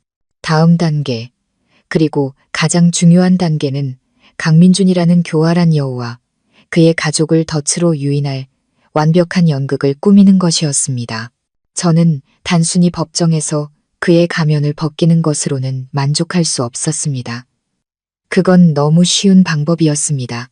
저는 그가 천국에서 지옥으로 떨어지는 기분을 맛보게 하고 싶었습니다. 제 앞에서 자신의 모든 죄를 스스로 인정하게 만들고 싶었습니다. 계획은 김 여사님과 변호인단에 의해 치밀하게 세워졌습니다. 저는 계속해서 불쌍한 서연을 연기할 것입니다. 다만 이번에는 부유한 양어머니에게서 거액을 빌린 서연으로요. 저는 민준에게 전화를 걸었습니다. 일부러 지치면서도 희망이 섞인 목소리를 냈습니다. 민준 씨, 저예요. 엄마가 우리를 도와주시겠대요. 전화기 너머로 민준이 안도의 한숨을 내쉬는 소리가 들렸습니다. 그는 서둘러 가짜 관심이 뚝뚝 묻어나는 목소리로 물었습니다. 정말이야? 너무 잘됐다. 장모님이 뭐라고 하셨어? 얼마나 빌려주신대? 엄마가 50억 원을 빌려주시겠다고 하셨어요. 저는 그 숫자, 제 생명보험금과 같은 액수를 말했습니다. 50억. 민준의 목소리가 한 톤 높아졌습니다. 감출 수 없는 기쁨이 가득했습니다. 세상에, 장모님께 정말 감사드린다고 전해줘. 당신도 정말 고마워. 이 돈만 있으면 모든 게 해결될 거야. 다시는 당신 고생시키지 않겠다고 약속할게. 하지만 저는 잠시 머뭇거리며 일부러 어려움을 만들었습니다. 엄마가 돈이 너무 크다고 당신이랑 어머님을 직접 만나서 확실하게 이야기하고 싶어 하세요. 이 돈을 어디에 쓸 건지, 빚은 어떻게 갚을 건지 계획을 듣고 싶어 하세요. 확실한 보장이 필요하시대요. 몇 초간의 침묵. 저는 민준이 계산하고 있다는 것을 알았습니다. 그는 거액을 빌려주는 사람의 입장에서 이것이 합리적인 요구라는 것을 이해할 만큼은 똑똑했습니다. 게다가 이성을 마비시킨 탐욕 때문에 이 엄청난 미끼를 쉽게 포기하지 않을 터였습니다. 물론이지. 그는 재빨리 대답했습니다. 장모님 말씀이 지당하시지. 내가 바로 우리 엄마한테 말씀드릴게. 날짜랑 장소만 정해줘. 나랑 엄마가 직접 장모님 찾아뵙고 모든 걸 설명드릴게. 내 진심을 보여드릴 거야. 잘 됐군. 저는 속으로 생각했습니다. 물고기가 미끼를 물었습니다. 저는 다음 주 토요일 저녁 시내 최고급 레스토랑에서 만나자고 약속했습니다. 김 여사님의 지인이 운영하는 곳이라 사적이고 조용해서 중요한 이야기를 나누기 좋다고 말했습니다. 하지만 그곳은 사실 흥성그룹 소유의 호텔 중 하나였습니다. 그날 레스토랑 전체는 통째로 대관될 것이고 모든 구석에는 최첨단 녹음, 녹화 장비가 설치될 것이었습니다. 약속 날을 기다리는 동안 저는 가만히 있지 않았습니다. 저는 퇴원하여 김 여사님이 준비해 주신 고급 아파트에서 임시로 머물렀습니다. 저는 공부를 시작했습니다. 흥성그룹과 관련된 모든 자료를 읽고 경영, 관리, 법률에 대해 공부했습니다. 평범한 주부에서 날카로운 여성 경영인으로 빠르게 변신해야 했습니다. 그의 애인 김아름을 챙기는 것도 잊지 않았습니다. 저는 조 반장님을 통해 그녀에게 익명의 선물을 몇 개 보냈습니다. 명품, 인부복, 값비싼 보석 세트, 그리고 발신인 없이 왕자님의 탄생을 축하하며 한 언니가라는 한 줄만 적힌 카드와 함께요. 저는 김아름이 민준이 보낸 선물이라고 생각할 것을 알고 있었습니다. 이 갑작스러운 씀씀이는 그녀가 민준의 재정 능력에 대한 믿음을 더욱 굳히게 하고 자신과 아이의 미래를 위해 빨리 돈을 마련하라고 그를 더욱 압박하게 만들 것이었습니다. 모든 것이 완벽하게 준비되었습니다. 돈, 탐욕, 그리고 의심으로 엮인 정교한 덫이 놓였습니다. 저는 고급 아파트에서 반짝이는 도시의 야경을 내려다보며 레드 와인잔을 손에 들었습니다. 차가운 미소가 입가에 번졌습니다. 강민준, 박 여사, 마지막 남은 즐거운 날들을 마음껏 누리시길. 내가 당신들을 위해 준비한 가장 성대한 파티가 곧 시작될 테니 민준의 가족이 50억이라는 횡재를 손에 넣을 날만 손꼽아 기다리는 동안 저와 김 여사님은 은밀하게 다른 수를 두었습니다. 민준을 벼랑 끝으로 몰아 그가 우리가 쳐놓은 덫에 빠지는 것 외에는 다른 길이 없게 만들기 위한 더 지독한 수였죠. 이 계획의 이름은 화공이었습니다. 굶주리고 구석에 몰린 짐승은 더 흉포해지고 이성을 잃는다. 눈앞에 던져진 미끼가 덫인 줄 알면서도 달려들게 되지. 김 여사님은 제게 그렇게 말씀하셨고 저는 어머니의 뜻을 완전히 이해했습니다. 우리는 민준에게 당근만 보여줄 것이 아니라 채찍도 함께 사용해야 했습니다. 조 반장님은 뒷세계의 복잡한 인맥을 동원해 민준의 가장 큰 채권자인 독사 박 사장을 금방 찾아냈습니다. 악랄하고 참을성 없기로 유명한 거물이었습니다. 직접 나서는 대신 김 여사님은 제3자, 즉 신망 있는 변호사를 통해 독사에게 우연을 가장한 정보를 흘렸습니다. 정보는 아주 간단했습니다. 당신의 채무자 강민준이 처가에서 50억이라는 거액을 곧 손에 넣을 예정인데 그 돈으로 빚을 갚을 생각이 아니라 애인이랑 함께 해외로 도주할 계획인 것 같다. 이 거짓말은 화약통에 던져진 불씨와 같았습니다. 원래도 민준이 계속 빚을 미루는 것에 분노해 있던 독사는 빚쟁이가 돈이 생기는데 갚기는커녕 도망갈 생각이라는 소식을 듣자 정말로 이성을 잃었습니다. 즉시 맹렬한 빚 독촉 작전이 시작되었습니다. 협박 전화는 더 이상 민준에게만 걸려오지 않고 박 여사의 번호로도 걸려왔습니다. 처음에는 그들도 큰 소리치며 맞섰지만 독사의 부하들이 집 앞에 나타나 문에 페인트를 뿌리고 젓갈을 던지기 시작하자 진짜 공포가 그들을 덮쳤습니다. 민주는 집에 들어가지 못하고 쥐새끼처럼 숨어 다니며 거처를 계속 옮겨야 했습니다. 박 여사는 매일 불안에 떨며 문 밖으로 한 발짝도 나가지 못했습니다. 그들의 삶은 완전히 뒤집혔습니다. 저는 안전한 아파트에서 조 반장님의 보고를 통해 모든 상황을 지켜보았습니다. 통쾌함보다는 소름 끼치는 냉정함만이 느껴졌습니다. 이것이 바로 민준이 스스로 걸어 들어간 세상이었습니다.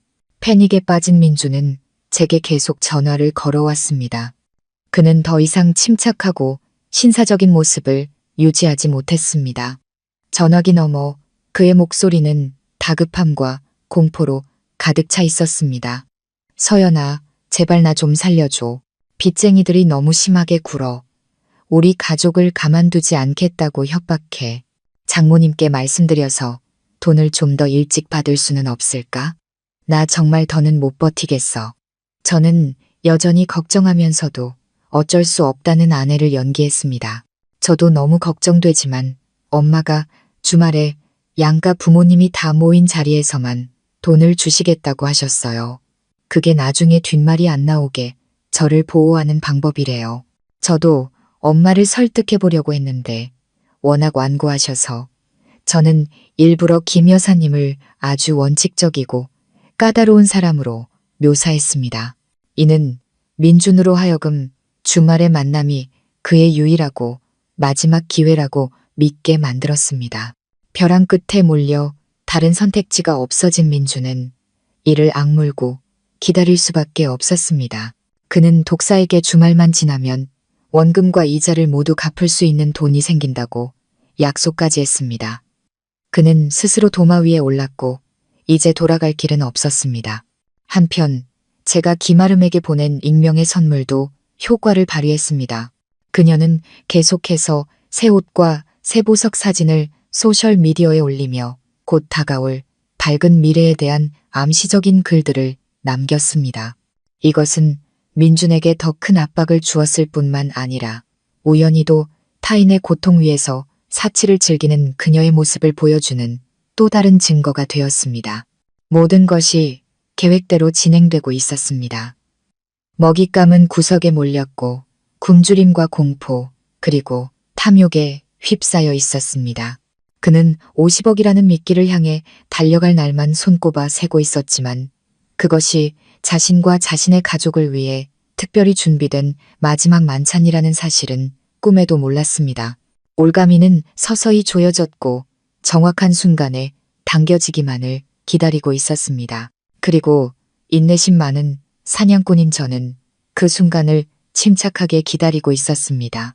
독사의 압박은 날이 갈수록 심해져 민준과 박 여사의 하루하루를 지옥으로 만들었습니다. 하지만 그게 전부가 아니었습니다.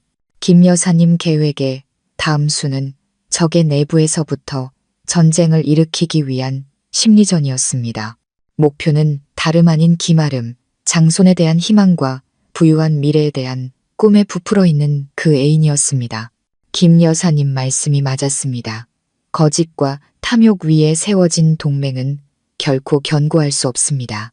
의심이라는 작은 불씨 하나만 던져주면 스스로 불타올라 모든 것을 죄로 만들 것입니다.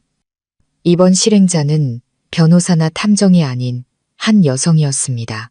조 반장님은 김아름의 옛 친구이자 과거 사업에서 그녀에게 사기를 당했던 적이 있는 나 사장이라는 여성을 찾아냈습니다. 나 사장은 김아름을 몹시 증오했고 그녀에게 교훈을 주기 위해 기꺼이 협력했습니다. 우연한 만남은 김아름이 자주 드나드는 고급 스파에서 이루어졌습니다. 해외에서 막 돌아온 성공한 여성 사업가 역할을 맡은 나 사장은 우연히 옛 친구를 알아본 척했습니다. 가식적인 인사와 포옹이 오간 후 나 사장은 교묘하게 김아름을 이야기 속으로 끌어들였습니다. 어머, 아름아, 요즘 얼굴이 아주 폈네. 곧 큰 사모님 된다는 소문이 있던데 정말이야? 축하해. 원래부터 과시욕이 강했던 김아름은 즉시 거만한 표정을 지었습니다. 네, 다 하늘이 도운 덕이죠. 언니. 저희 그이도 능력이 좋아서 저랑 우리 아기 잘 챙겨주고요. 그이? 혹시 그 건설사 강민준 팀장 말하는 거야? 나 사장은 무심한 척 물었습니다. 요즘 그 친구에 대해 흉흉한 소문이 많던데.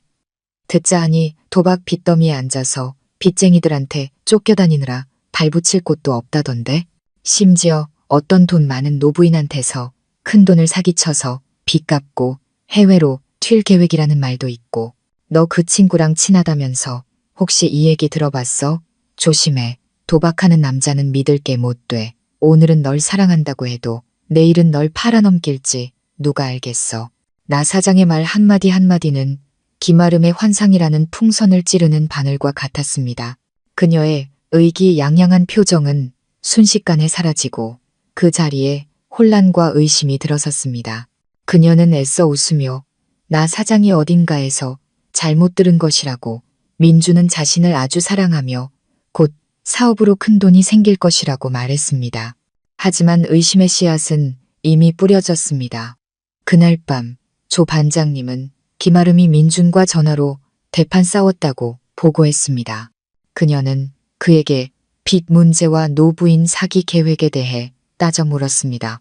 원래도 빚쟁이에게 쫓겨 신경이 곤두서 있던 민주는 애인에게 의심까지 받자 이성을 잃고 말았습니다. 그는 김아름에게 멍청하다며 알지도 못하면서 함부로 말하지 말라고 소리치고 욕설을 퍼부었습니다. 싸움은 김아름이 그 노부인에게 모든 것을 폭로하겠다고 협박하는 것으로 끝났습니다. 그들의 관계는 금이 가기 시작했지만 갈등의 정점은 저의 다음 수였습니다. 저는 낯선 번호로 김아름에게 여러 개의 메시지를 보냈습니다. 첫 번째 메시지는 사진이었습니다. 젊은 여성 CEO가 피해자인 연애 사기 사건에 대한 오래된 신문기사 캡처였죠. 그 아래에는 범인, 나 찍지 않아? 라는 한 줄을 덧붙였습니다. 사진 속 남자는 몇 년 전 모습이었지만 민준과 매우 닮아 있었습니다. 몇 시간 후 보낸 두 번째 메시지는 짧은 음성 녹음이었습니다. 조 반장님이 녹음한 민준과 독사의 통화 내용 중 일부를 발췌한 것이었습니다. 녹음 속에서 민준은 독사에게 시간을 좀 더 달라고 애원하며 저 시골뜨기 아줌마랑 멍청한 마누라만 속이면 돈을 다 갚을 수 있다고 약속하고 있었습니다. 그는 심지어 그 여자들 구슬리기 쉬워요. 달콤한 말 몇 마디면 그냥 다 믿는다니까요. 지금 임신한 그 계집애도 그냥 제 손안의 장기말일 뿐이에요. 라고 말했습니다. 장기말, 그 세 글자는 김아름의 자존심과 환상을 무너뜨리는 치명타였습니다. 그녀는 여왕도 미래의 사모님도 아니었습니다. 민준의 눈에 그녀 역시 도구이자 졸에 불과했던 것입니다. 조 반장님은 그 메시지를 받은 후 김아름이 완전히 무너졌다고 보고했습니다. 그녀는 더 이상 민준과 연락하지 않고 집에만 틀어박혀 있었습니다. 그녀는 자신이 더 큰 사기극의 일부에 불과하다는 것을 깨달았습니다. 자신에게 부유한 미래를 안겨줄 것이라 믿었던 남자에게 철저히 이용당하고 배신당한 것입니다. 내부 갈등의 불씨는 성공적으로 점화되었습니다. 그들의 악마적인 동맹은 붕괴 직전에 놓였습니다. 민주는 이제 빚쟁이의 압박뿐만 아니라 애인의 배신까지 마주해야 했습니다. 그는 점점 더 고립되고 절망에 빠져들었습니다. 그리고 절망에 빠진 짐승은 더욱 맹목적이 되어 이미 놓인 덫으로 제 발로 걸어 들어오기 마련입니다. 모든 것은 마지막 공연의 밤을 위해 준비되었습니다. 토요일, 마침내 심판의 날이 왔습니다. 그날 서울의 하늘은 구름 한 점 없이 맑았지만 제 마음은 긴장과 초조함으로 무겁게 가라앉아 있었습니다. 이것은 물러설 곳 없는 마지막 전투였습니다. 저는 제게 수많은 고통을 안겨준 그 사람들을 마주해야 했고 반드시 이겨야 했습니다. 김 여사님은 모든 것을 완벽하게 준비했습니다. 5성급 호텔 최상층에 위치한 고급 레스토랑은 통째로 대관되었습니다. 공간은 우아하고 아늑하게 꾸며져 마치 친밀한 가족 모임 같은 분위기를 자아냈습니다. 하지만 저는 그 평화로운 겉모습 뒤에 오늘 밤 특별한 손님들의 말 한마디, 몸짓 하나까지 기록할 카메라와 녹음기가 모든 사각지대에 설치되어 있다는 것을 알고 있었습니다. 약속 시간 전 김 여사님은 제 손을 잡고 마지막으로 당부했습니다. 서연아, 기억하렴. 오늘 넌 더 이상 피해자가 아니야. 이 판의 주인이지. 침착하고 자신감을 갖고 내 역할을 완벽하게 연기해내야 한다. 저들의 탐욕이 저들을 파멸로 이끌게 놔두렴. 저는 심호흡을 하고 고개를 끄덕였습니다. 알겠어요, 엄마. 저는 단순하지만 우아한 검은색 원피스를 골랐습니다. 화장은 눈가의 다크서클을 가리고 얼굴이 초췌하고 지쳐 보이게 할 정도로만 가볍게 했습니다. 그들이 더욱 방심하고 의기양양해지도록 저는 최대한 불쌍하고 비참해 보여야 했습니다. 저녁 7시 정각 민준과 박 여사가 도착했습니다. 저와는 대조적으로 그들은 아주 화려하게 차려입었습니다. 박 여사는 짙은 붉은색 벨벳 한복을 입고 목에는 굵은 진주 목걸이를 걸고 있었습니다. 민주는 명품 정장을 입고 머리에는 기름을 발라 윤기가 흘렀습니다. 그들은 돈을 빌리러 온 사람이라기보다는 큰 상을 받으러 온 사람들 같았습니다. 어머, 사부인. 서연아. 박 여사는 달콤한 목소리로 살갑게 다가왔습니다. 세상에, 얼굴이 왜 이렇게 안 좋니? 몸조리 잘해야지. 아가. 김 여사님은 미소를 지었습니다. 사교적이지만 의미심장한 미소였습니다. 신경 써주셔서 감사합니다. 사부인과 민준군, 앉으세요. 여기까지 오시느라 많이 힘드셨겠어요. 그녀는 일부러 힘드셨겠어요 라는 말을 강조하며 그들이 겪고 있는 상황을 넌지시 상기시켰습니다. 식사가 시작되었습니다. 김 여사님은 부유하지만 딸의 미래를 몹시 걱정하는 장모 역할을 맡았습니다. 그녀는 계속해서 민준의 사업 계획과 50억을 어떻게 사용할 것인지에 대해 물었습니다. 미리 준비해온 민준은 서류상으로는 아주 완벽한 사업 계획을 펼쳐 보였습니다. 그는 잠재력 있는 부동산 프로젝트, 거물급 인맥, 그리고 단기간에 5배, 10배의 수익을 낼 수 있다는 장밋빛 미래에 대해 이야기했습니다. 그는 마치 파산 직전의 도박꾼이 아니라 정말로 유능한 사업가인 것처럼 유창하고 자신감 있게 말했습니다. 박 여사는 계속해서 맞장구를 치며 아들의 재능과 의지를 극찬했습니다. 우리 민준이가 정말 똑똑해요. 사부인. 그저 운이 없었을 뿐이에요. 이번에 사부인께서 자금을 도와주시면 분명히 큰일을 해낼 겁니다. 그들은 완벽한 이인극을 펼쳤습니다. 저는 그저 조용히 고개를 숙이고 앉아 가끔씩 손으로 눈물을 훔치며 남편에게 모든 믿음과 희망을 건 아내 역할을 충실히 해냈습니다. 서막이 충분히 무르익었을 때 김 여사님은 본론으로 들어갔습니다. 자네 계획을 들으니 어느 정도는 안심이 되는군. 그녀는 민준을 똑바로 쳐다보며 말했습니다. 하지만 자네도 알다시피 50억은 전 재산이나 마찬가지야. 그냥 그렇게 줄 수는 없네. 나도 보장이 필요해. 네, 장모님, 말씀만 하십시오. 장모님께서 요구하시는 건 뭐든지 하겠습니다. 민준은 눈을 빛내며 재빨리 대답했습니다. 나는. 김 여사님은 천천히 말했습니다. 자네가 각서를 썼으면 좋겠네. 내가 50억 원을 빌려준다는 것, 사용 목적, 그리고 상환 기간을 명시해야 해. 동시에 자네 어머니 명의로 된 지금 살고 있는 그 집을 이 대출의 담보로 설정해야겠네. 김 여사님의 제안은 민준 모자의 흥분에 찬물을 끼얹는 것 같았습니다. 그들은 얼어붙은 채 서로를 쳐다보았습니다. 집을 담보로 잡다니 그것은 그들에게 남은 유일한 재산이었습니다. 사부인, 그게 무슨 말씀이세요? 박 여사가 더듬거리며 말했습니다. 그 집은 조상님을 모시는 집인데 어떻게 담보로 잡을 수 있겠어요? 아, 그런가? 김 여사님이 눈썹을 치켜세웠습니다. 그럼 민준 군의 진심, 아내와 자식을 걱정하는 마음도 그 정도뿐이었나? 집이 더 중요한가? 아니면 아내와 자식의 미래가 더 중요한가? 그녀는 저를 돌아보며 안타깝다는 듯 말했습니다. 서연아, 봤지? 엄마가 뭐라고 했니?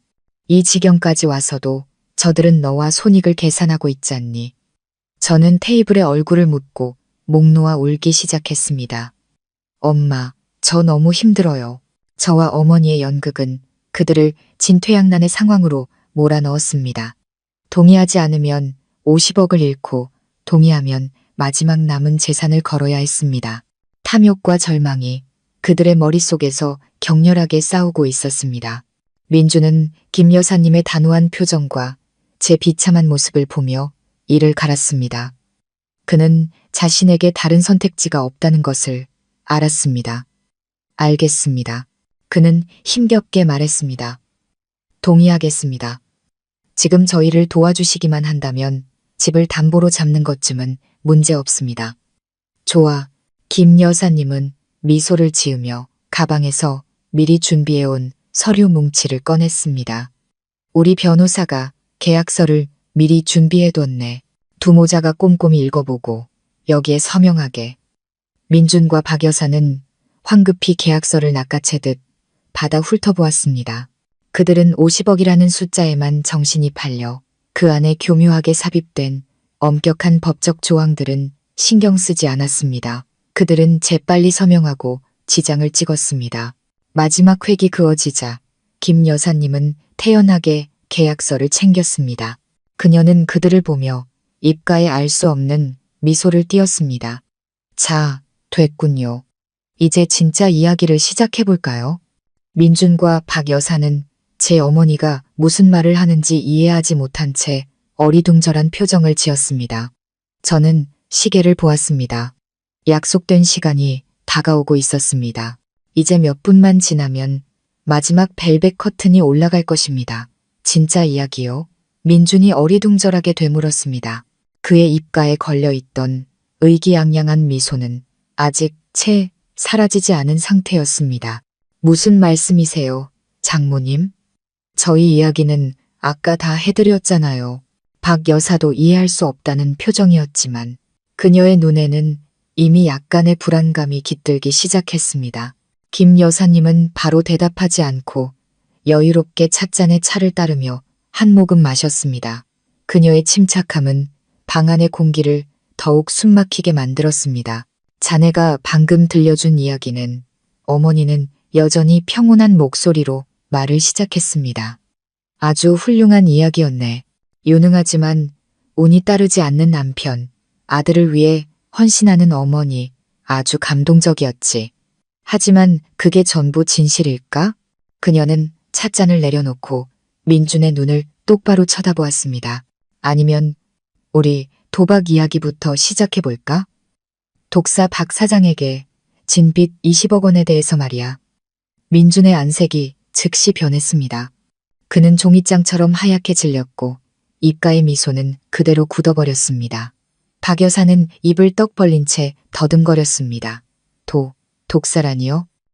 어떻게 그걸 알고 있을 뿐만 아니라 김 여사님의 목소리가 눈에 띄게 차가워졌습니다. 아주 잘 알고 있지. 나는 민준 군이 사부인 명의의 집문서까지 잡히고 사채를 썼다는 것도 알고 지난 며칠간 두 모자가 빚쟁이들에게 쫓겨 쥐새끼처럼 숨어 지냈다는 것도 알고 있네. 그리고 두 사람이 내게서 사기치려 한 50억 원이 사업 자금이 아니라 자네 아들이 파놓은 밑 빠진 독을 메우기 위한 돈이라는 것도 알고 있지. 어머니의 말 한마디 한마디가 두 모자의 심장을 망치로 내리치는 것 같았습니다. 그들은 아무런 반박도 하지 못한 채 죽은 듯이 앉아 있었습니다. 모든 것이 사실이었기 때문입니다. 하지만 김 여사님은 멈추지 않았습니다. 그녀는 저를 돌아보며 안타깝다는 목소리로 말했습니다. 그리고 그 돈을 얻기 위해 당신들은 수단과 방법을 가리지 않았지. 임신 6개월의 여자를 계단에서 밀어버리고 비극적인 연극을 꾸며 그녀의 어머니에게서 돈을 뜯어내려 했어. 당신들은 아직 사람인가? 아닙니다. 그게 아니에요. 민준이 떨리는 목소리로 부인하려 애썼습니다. 그냥 스스로 넘어진 거예요. 저는 아무 짓도 안 했어요. 스스로 넘어졌다고? 김 여사님은 코웃음을 쳤습니다. 그럼 자네 아내 앞으로 들어놓은 50억짜리 종신보험도 그저 순수한 관심의 표현이었다고 말하겠군. 그렇지. 이번에는 민준뿐만 아니라 박 여사까지 얼굴이 새파랗게 질렸습니다. 그들의 가장 깊숙한 음모가 발각된 것입니다. 그리고 자네는 아마 이렇게 말하겠지. 김 여사님은 계속했습니다. 그녀의 목소리는 그 어느 때보다 단호했습니다. 애인인 김아름과 그 뱃속의 아이도 그저 순간적인 실수였다고 말이야. 바로 그때 식당 문이 벌컥 열렸습니다. 2명의 직원이 대형 스크린 TV를 밀고 들어왔습니다. 김 여사님은 리모컨을 들어 버튼을 눌렀습니다. TV 화면이 켜지자 민준과 김아름이 다정하게 팔짱을 낀 모습이 나타났습니다. 이어서 박 여사가 즐겁게 김아름을 데리고 아기용품 쇼핑을 하는 장면이 나왔습니다. 그리고 마지막으로 민준이 김아름에게 전화로 고함을 치며 그녀 역시 장기말에 불과하다고 인정하는 몰래카메라 영상이 재생되었습니다. 네가 날 함정에 빠뜨렸어. 민준이 벌떡 일어나 저를 손가락질하며 소리쳤습니다. 그의 눈은 분노와 공포로 충혈되어 있었습니다. 이 모든 게 네가 꾸민 짓이야. 함정에 빠뜨린 게 아니에요.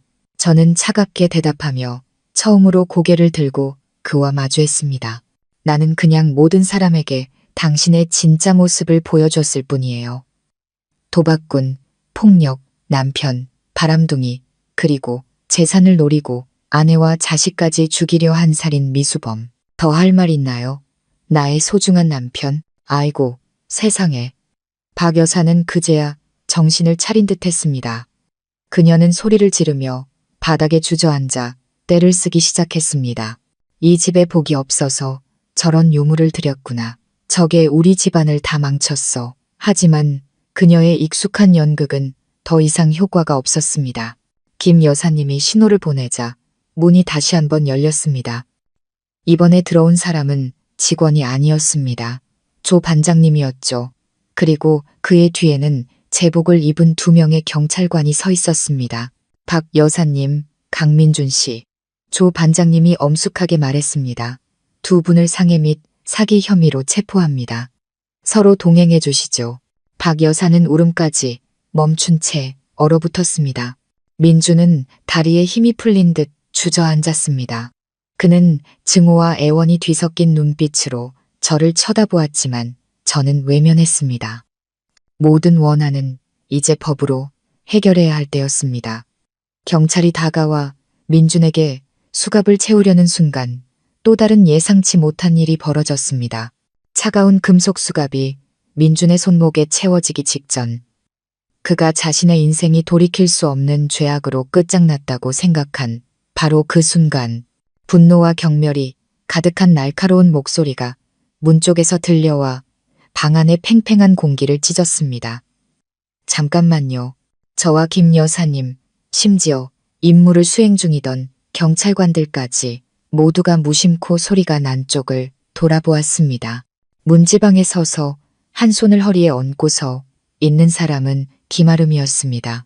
그녀에게서는 몰래 찍힌 사진 속에 순진하고 가련한 모습도 공범으로서 정체가 탄로날까봐 전전긍긍하는 모습도 찾아볼 수 없었습니다. 그녀는 몸에 꼭 맞는 실크 원피스 아래로 제법 불러온 배를 드러낸 채 완벽한 화장을 하고 서 있었습니다. 그 눈빛은 칼날처럼 날카로웠고 숨길 수 없는 분노와 경멸로 가득 차 있었습니다. 그녀는 혼자가 아니었습니다. 그녀 옆에는 팔짱을 낀 채 무심하지만 위협적인 표정으로 독사박 사장이 서 있었고 그의 뒤에는 마치 2개의 석상처럼 주인의 명령을 기다리는 험악한 인상의 부하 2명이 버티고 있었습니다. 이 예상치 못한 4사람의 등장은 방 전체를 기이한 침묵 속으로 몰아넣었습니다. 네가 여긴 어쩐 일이야? 침묵을 깬 것은 민준이었습니다. 그는 멍하니 물었고 절망으로 텅 비어있던 그의 눈에 희미한 희망의 빛이 스쳤습니다. 아마도 마지막 광기 속에서 그는 여전히 그녀가 자신을 구하러 자신의 편을 들어주러 왔다고 착각하고 있었을 겁니다. 하지만 김아름은 비웃을 뿐이었습니다. 그 비웃음은 지독히도 차갑고 비꼬는 듯했습니다. 내가 여길 어쩐 일이냐고요? 날 속인 놈의 진짜 얼굴을 보러 왔죠. 당신의 화려한 사기 인생에 내 손으로 직접 관뚜껑을 닫아주러 왔어요. 그리고 그녀는 잠시 말을 멈추고 저와 김 여사님을 힐끗 쳐다보았습니다. 그 눈빛에는 약간의 경외심과 함께 단호함이 깃들어 있었습니다. 내 정의를 되찾으러 왔어요. 그녀는 방 안으로 들어섰습니다. 하이힐이 대리석 바닥에 부딪히며 또각거리는 소리가 날카롭게 울렸습니다. 그녀는 더 이상 민준을 쳐다보지 않고 바닥에 주저앉아 무슨 일이 벌어지는지 이해하지 못하고 있는 박 여사에게로 향했습니다. 박 여사님, 김아름은 한 글자 한 글자 또렷하고 날카롭게 말했습니다. 여사님은 제 뱃속에 이 아이가 당신네 집안의 장손이라고 당신 인생을 역전시키고 세상 사람들 앞에서 어깨 펴게 해줄 마지막 희망이라고 항상 생각하셨죠? 그렇죠? 저한테 신분, 돈, 모든 걸 다 주겠다고 약속하셨잖아요. 제가 당신에게 아들 하나만 낳아주면 된다고요. 그렇죠? 박 여사는 온몸을 떨며 제대로 된 말을 잇지 못했습니다. 네가 지금 무슨 소릴? 그녀의 눈에 깃든 어리둥절함은 공포로 바뀌기 시작했습니다. 대를 이을 손자에 대한 평생의 집착이 흔들리는 듯 했습니다. 김아름은 다시 웃었습니다. 쓰라리고 비통한 웃음이었습니다. 그녀는 손을 들어 자신의 둥근 배를 부드럽게 쓰다듬었습니다. 제가 한 가지 사실을 알려드릴까요? 아마 들으시면 아주 기뻐하실 거예요. 이 아이. 그녀는 일부러 말을 끊어 긴장감을 고조시켰습니다. 정말로 아들이 맞아요. 아주 짧은 순간 저는 박 여사의 얼굴이 풀리는 것을 보았습니다. 그녀의 텅 빈 눈에 희미한 희망의 빛이 스쳤지만 그 빛은 김아름의 다음 말 한마디에 즉시 꺼져버렸습니다. 그 말은 사형 선고처럼 잔인했습니다. 하지만 당신 내 귀한 아드님 씨는 아니에요. 마지막 폭탄이 터졌습니다. 방 전체가 죽음과 같은 침묵 속에서 폭발하는 듯 했습니다. 뭐라고? 박 여사가 날카롭게 소리쳤습니다. 귀를 찢는 비명이었습니다. 넋놓고 서 있던 민준도 미친 듯이 소리쳤습니다. 거짓말 마. 헛소리하지 마. 내 아들이야. 내 아들이라고. 난 안 믿어. 당신 아들이라고요? 김아름이 입꼬리를 비틀었습니다. 그녀가 민준에게 보내는 시선에는 이제 무한한 경멸만이 남아 있었습니다. 자신감이 넘치시네요. 아니면 그 잘난 척하는 가짜 건설사, 팀장이라는 타이틀을 믿으시는 건가요? 제가 유전자 검사 결과지라도 보여드릴까요? 2달 전에 이미 해뒀어요. 당신이라는 인간의 실체를 의심하기 시작했을 때부터요. 그녀는 굳이 검사 결과지를 꺼낼 필요도 없었습니다. 그녀의 확신에 찬 태도와 곧이어 터져나올 사실들이 그 어떤 종이보다 더 큰 무게를 지녔기 때문입니다. 이 아이의 아빠는 그녀는 팔짱을 낀 채 의기양양하게 웃고 있는 독사 쪽으로 고개를 돌렸습니다. 다른 남자예요. 당신처럼 여자나 등쳐먹고 사는 파산 직전의 도박꾼이 아니라 진짜 능력 있고 우리 모자의 미래를 확실하게 책임져 줄 수 있는 그런 남자라고요.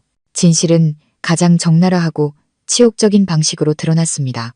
사기꾼, 폭력 남편으로 낙인 찍힌 것도 모자라 이제 민주는 자신의 애인에게서 그것도 자신의 가장 큰 경쟁자 앞에서 무능력한 패배자로 모욕당했습니다.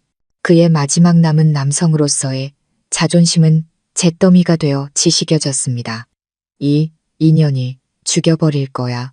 민주는 광기 어린 고함을 질렀습니다. 그는 더 이상 이성을 통제하지 못했습니다. 그는 상처 입은 짐승처럼 김아름에게 달려들었습니다. 눈은 핏발이 섰고 손은 그녀의 목을 조를 듯이 뻗어 있었습니다.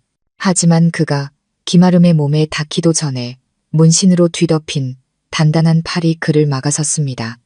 독사는 한 손만으로 민준을 바닥에 쉽게 내동댕이 쳤습니다. 얘 머리카락 한 올이라도 건드려봐. 독사가 칼날 같은 눈빛으로 으르렁거렸습니다. 내 놈이랑 나 사이의 빚도 아직 계산 안 끝났는데 폭행죄까지 추가하고 싶어? 민주는 바닥에 보기 흉하게 나뒹굴었습니다. 무력하고 치욕스러웠습니다.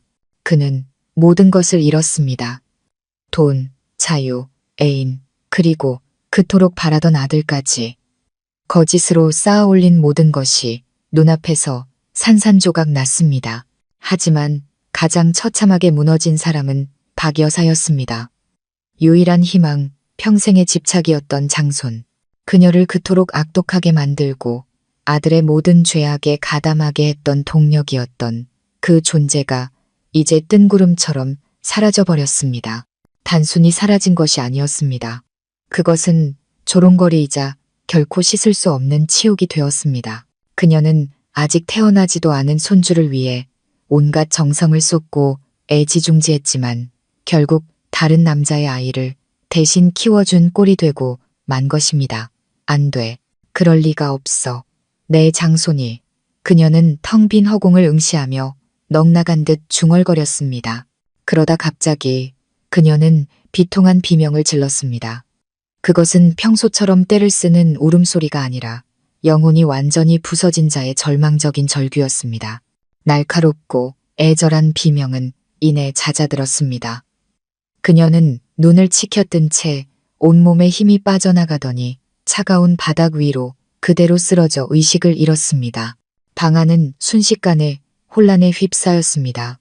김 여사님은 황급히 직원에게 구급차를 부르라고 신호했습니다. 이 극적인 상황에 잠시 당황했던 경찰관들도 재빨리 행동에 나섰습니다. 그들은 민준을 연행했습니다. 그는 더 이상 저항하지 않고 마치 영혼 없는 시체처럼 비틀거리며 걸어나갔습니다. 입으로는 여전히 김아름을 저주하는 말을 중얼거리고 있었죠. 자신의 역할을 마친 김아름도 오래 머물지 않았습니다. 그녀는 저를 한번 힐끗 쳐다보았습니다. 그 눈빛에는 통쾌함과 함께 복잡한 감정이 섞여 있었습니다. 그리고는 독사와 함께 뒤돌아 떠났습니다. 바닥에 쓰러져 있는 반 여사는 단 한 번도 돌아보지 않았습니다. 연극은 정말로 막을 내렸습니다. 거짓말쟁이들, 탐욕스러운 자들, 사악한 자들 모두가 결국 자신이 만든 비극적인 결말을 맞이했습니다. 저는 부서진 의자와 깨진 와인잔으로 어질러진 그 혼돈의 한가운데 서 있었습니다. 마음에는 아무런 파문도 일지 않았습니다.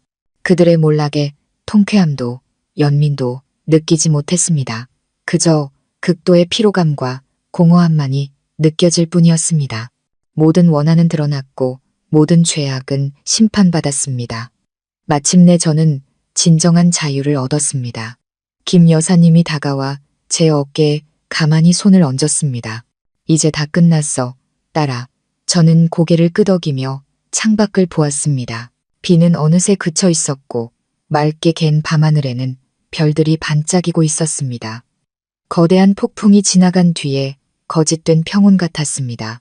저는 복수의 연극은 끝났지만 제 마음의 상처를 진정으로 치유하고 새로운 삶을 시작하는 길은 이제야 비로소 시작되었다는 것을 알았습니다. 하늘의 그물은 넓고 성기어 보이나 결코 놓치는 법이 없다. 옛사람들의 이 말처럼 제게 와닿았던 적은 없었습니다. 강민준과 박 여사가 자신들의 잔인한 음모와 죄악에 대해 치러야 할 대가는 마침내 찾아왔습니다. 그것은 저의 개인적인 복수가 아닌 법의 공정한 심판에 의해서였습니다. 재판이 열리던 날 서울에는 장대비가 쏟아졌습니다. 무거운 빗방울들이 차창을 때리며 슬픈 선율을 만들어냈습니다. 저는 뒷좌석에 조용히 앉아 어느덧 출산이 임박한 배에 무의식적으로 손을 얹었습니다. 제 딸은 엄마의 긴장을 느꼈는지 뱃속에서 부드럽게 움직였습니다. 저는 스스로를 안심시키기 위해 미소를 지었습니다. 오늘 저는 피해자가 아니라 증인으로서 이곳에 왔습니다. 저 자신과 아직 태어나지 않은 제 아이, 그리고 돌아가신 부모님을 위한 정의를 찾기 위해서요. 법정 안으로 들어서자 엄숙하고 차가운 공기에 가슴이 약간 조여왔습니다. 김 여사님의 변호인단과 측근들 외에도 수많은 취재진이 몰려와 있었습니다. 제 사건은 여론에 작지 않은 충격을 주었습니다. 저는 피해자석에 태연하게 앉았습니다. 저를 향해 쏟아지는 수십 개의 카메라 렌즈에도 흔들리지 않았습니다. 잠시 후 법정 연문이 열리고 민준과 박 여사가 경찰에게 이끌려 들어왔습니다. 구치소에서의 짧은 시간은 그들의 모든 생기를 앗아간 듯 했습니다. 민준은 더 이상 제가 알던 그 번듯하고 신사적인 남자가 아니었습니다. 그는 깡마르고 수염은 덥수룩했으며 머리는 헝클어져 있었습니다. 헐렁한 수의를 입은 그는 텅 빈 눈으로 바닥만 응시한 채 고개를 들지 못했습니다. 박 여사는 더욱 비참했습니다. 한때 그토록 거만하고 악독했던 여인은 이제 늙고 초라한 노파의 모습이었습니다. 머리는 하얗게 새었고 얼굴은 주름으로 가득했으며 눈은 울어서 퉁퉁 부어 있었습니다.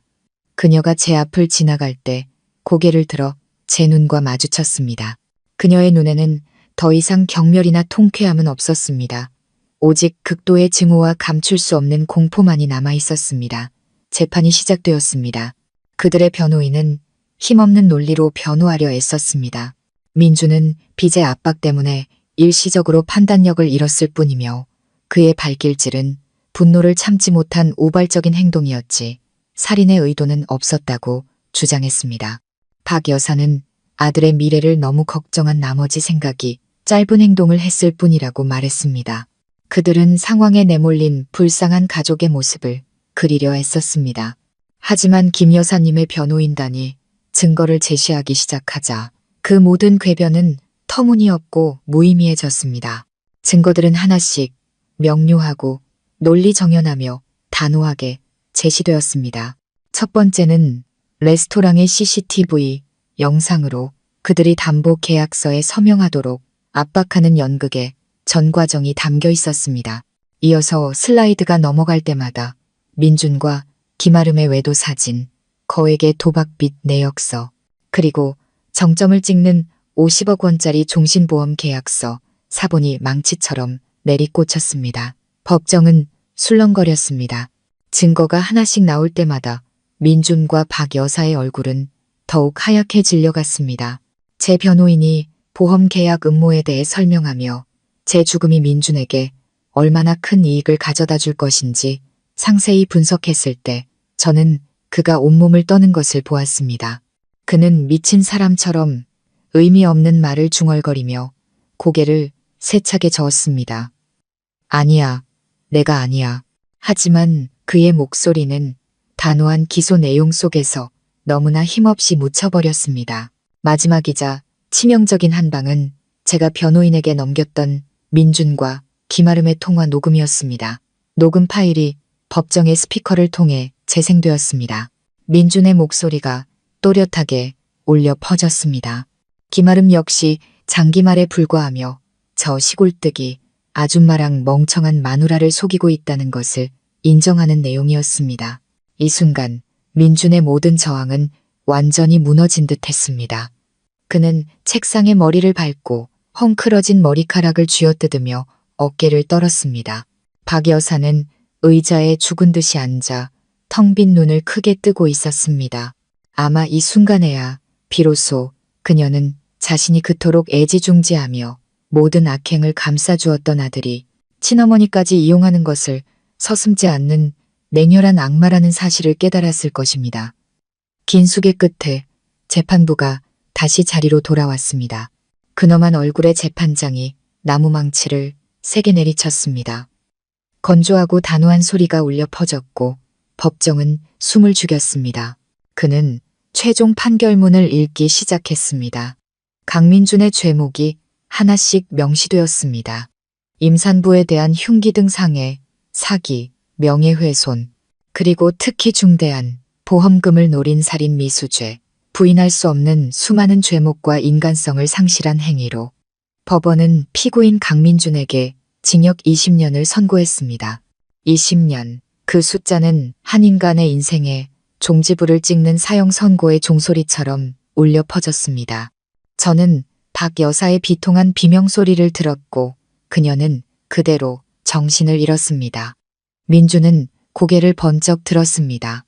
그의 눈은 더 이상 텅 비어 있지 않고 광기 어린 증오로 가득 차 저를 쏘아보고 있었습니다. 하지만 모든 것은 너무 늦었습니다. 경찰이 그를 연행해 갔습니다.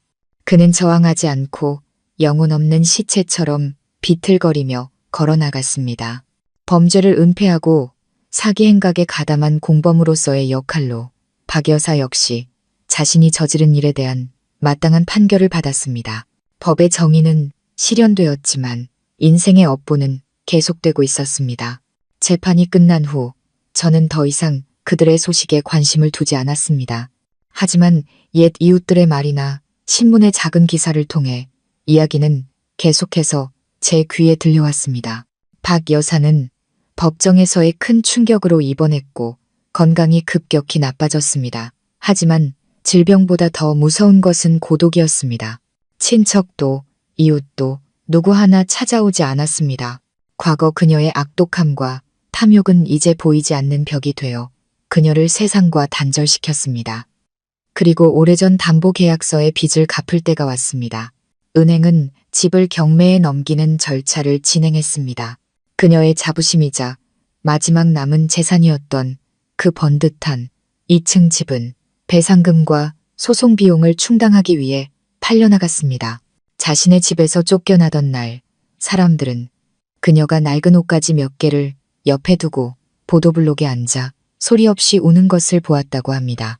그녀는 깊은 골목 안에 있는 낡고 습한 단칸방을 얻어 이사해야 했습니다. 가난한 집안 환경 때문에 저를 그토록 무시하고 경멸했던 여인은 이제 자신이 상상했던 제 모습보다 훨씬 더 비참한 삶을 살게 되었습니다. 제 경우 이혼 절차는 빠르고 간단하게 해결되었습니다. 저는 어떠한 재산도 단 한 푼의 위자료도 요구하지 않았습니다. 제게 필요한 것은 자유, 그리고 가장 중요한 제 딸의 엄마가 될 합법적인 권리뿐이었습니다. 이혼 판결문을 손에 든 날, 저는 기쁘지도 통쾌하지도 않았습니다. 마음에는 이상하리 많지 평온함만이 깃들었습니다. 지난 3년간 제 삶을 올감했던 보이지 않는 족쇄가 마침내 풀려난 것입니다. 모든 것이 끝난 후 제가 가장 먼저 한 일은 본래의 부유한 삶으로 돌아가는 것이 아니었습니다.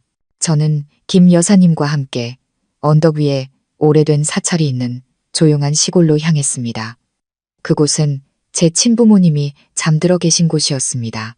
20년 만에 저는 비로소 그분들의 딸로서 당당하게 묘 앞에 설 수 있었습니다. 저는 울지 않았습니다.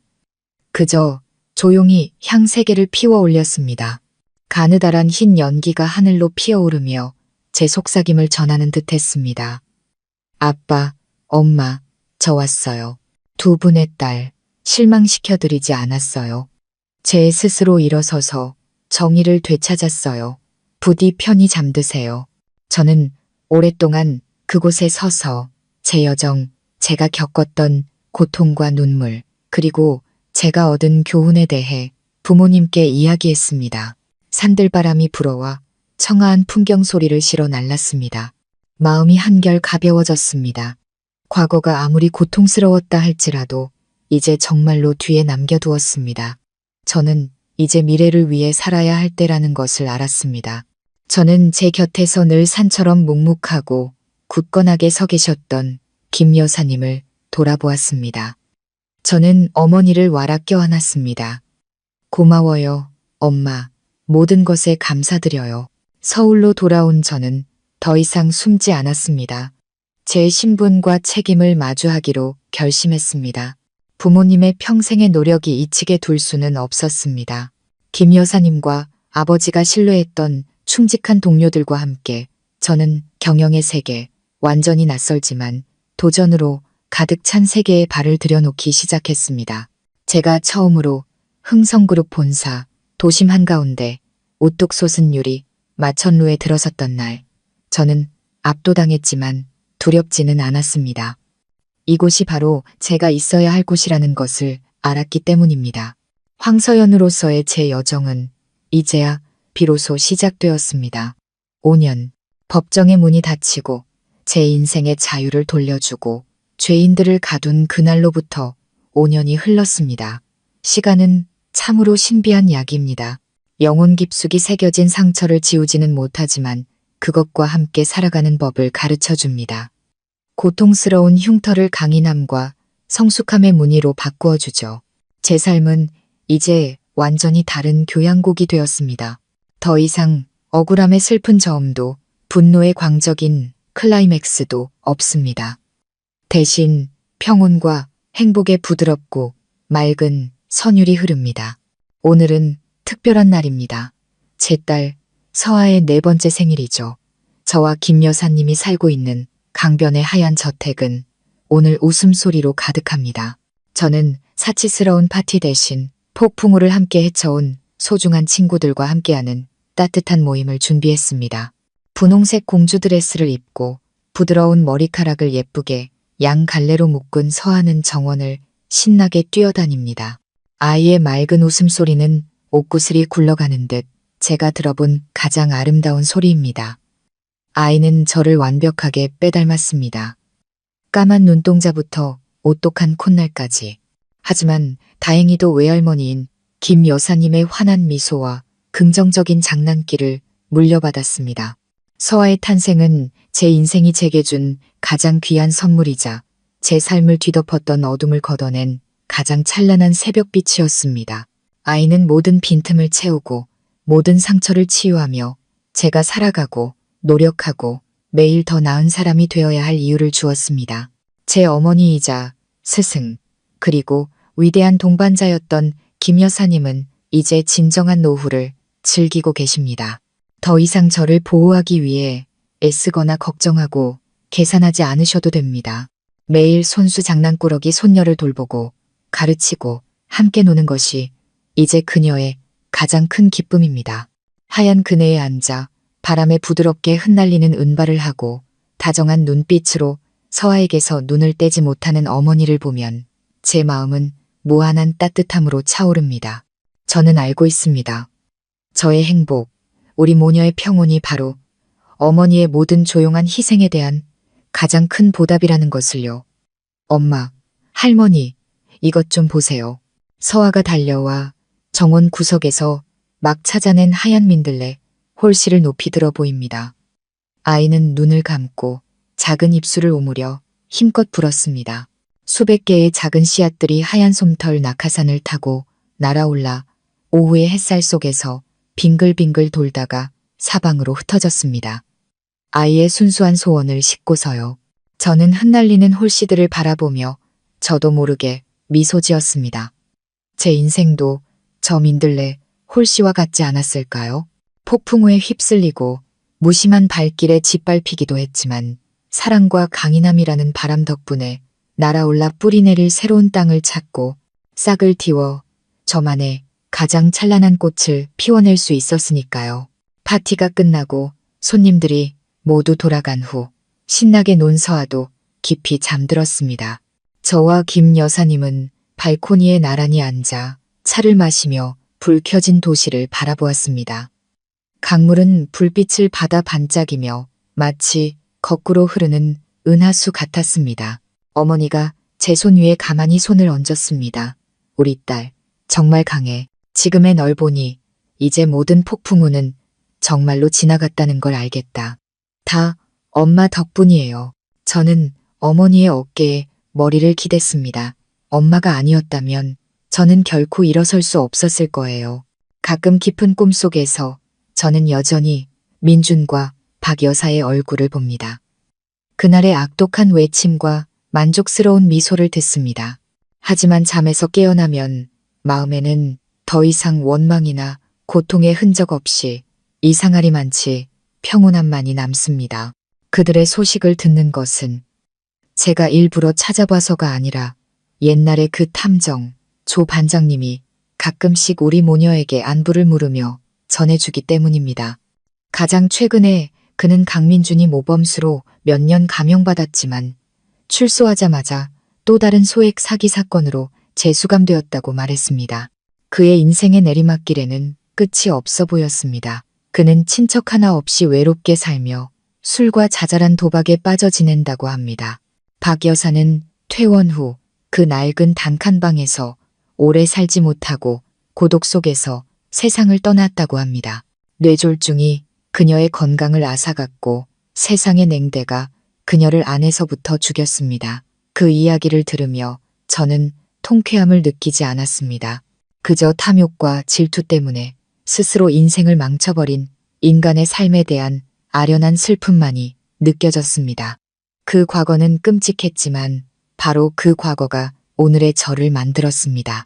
행복을 소중히 여기고 자신을 사랑하며 가장 중요하게는 고통을 힘으로 바꿀 줄 아는 여성으로요. 저는 흥성그룹을 물려받아 발전시키는 데 그치지 않고 제 재산의 상당 부분을 자선재단을 설립하는 데 사용했습니다. 재단의 이름은 서아의 품, 엄마의 손길로 가정폭력의 피해자인 여성과 아동에게 법률 지원을 제공하고 안전한 쉼터를 마련해 주는 곳입니다. 저는 제 이야기가 사람들의 입에 오르내리다 이치는 개인적인 비극으로만 남기를 원치 않았습니다. 저는 이 이야기가 희망의 횃불이 되어 과거의 저처럼 침묵 속에서 고통받는 다른 불행한 사람들에게 힘을 전해주기를 바랐습니다. 도움을 받는 여성 한 명 한 명, 폭력에서 보호받는 아이 한 명 한 명이 제게는 값을 매길 수 없는 선물입니다. 오늘 오후 저는 재단의 쉼터 중 한 곳을 방문했습니다. 그곳에서 저는 젊은 여성을 만났습니다. 얼굴에는 아직 멍자국이 남아 있었지만 새로운 기술을 배울 계획에 대해 이야기하는 그녀의 눈에는 희망의 빛이 반짝였습니다. 그녀는 제 손을 잡고 감사하다고 말했습니다. 저는 그저 미소 지으며 고개를 저었습니다. 제게 감사하지 마세요. 언니, 자신의 용기에 감사하세요. 어둠 속에서 걸어 나올 용기를 낸 것, 그게 가장 중요한 거예요. 그 순간 저는 5년 전 제 자신의 모습을 보았습니다. 두렵고 무력했지만 포기하지 않았던 저를요. 이것이 제가 인생에 보답하는 방식입니다. 제게 생명을 주신 친부모님과 제게 두 번째 인생을 주신 위대한 양어머니께 보답하는 방식입니다. 앞으로의 미래는 아직 깁니다. 어떤 시련이 기다리고 있을지 모릅니다. 어쩌면 우리 모녀를 진심으로 아끼고 사랑해주는 다른 남자를 만날 수도 있겠죠. 어쩌면 지금처럼 혼자이지만 결코 외롭지 않게 살아갈 수도 있습니다. 하지만 더 이상 그건 중요하지 않습니다. 중요한 것은 제가 자유롭고 주체적인 자신의 운명을 스스로 결정하고 사회의 가치를 더할 수 있는 여성이 되었다는 것입니다. 저는 알고 있습니다. 엄마와 딸이 곁에 있고 제 심장이 사랑과 자비로 계속 뛰는 한 저는 모든 것에 맞설 충분한 힘을 가질 것이라는 것을요. 제 인생의 새로운 새벽은 반짝하고 사라지는 순간이 아니라 길고 찬란한 여정입니다. 이제 제가 치유된 마음과 완전한 평온을 찾은 영혼으로 굳건히 걸어가고 있는 여정입니다. 마음 쉼터 채널의 마무리 멘트. 시청자 여러분, 서연의 길고 감동적인 여정을 함께하며 아마 우리 각자의 마음속에도 깊은 생각들이 남았을 겁니다. 방금 보신 이야기는 교육과 재미를 위해 만들어진 창작물이지만 우리 사회의 어둡고 현실적인 단면을 반영하고 있습니다.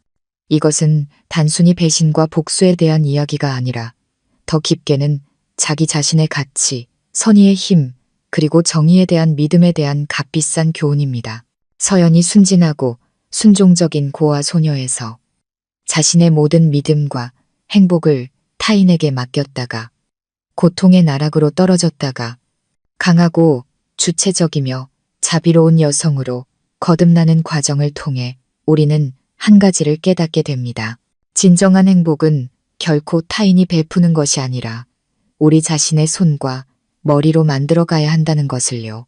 사랑에서의 희생은 필요하지만 자기 자신을 잃고 자신의 가치를 잊을 정도의 희생은 비극일 뿐입니다. 서연은 인내하고 헌신하면 가정이 지켜질 것이라 생각했지만 그녀는 틀렸습니다. 잘못된 곳에 베푼 친절, 존중받지 못한 희생은 타인에게 이용당하고 짓밟히는 도구가 될 뿐입니다.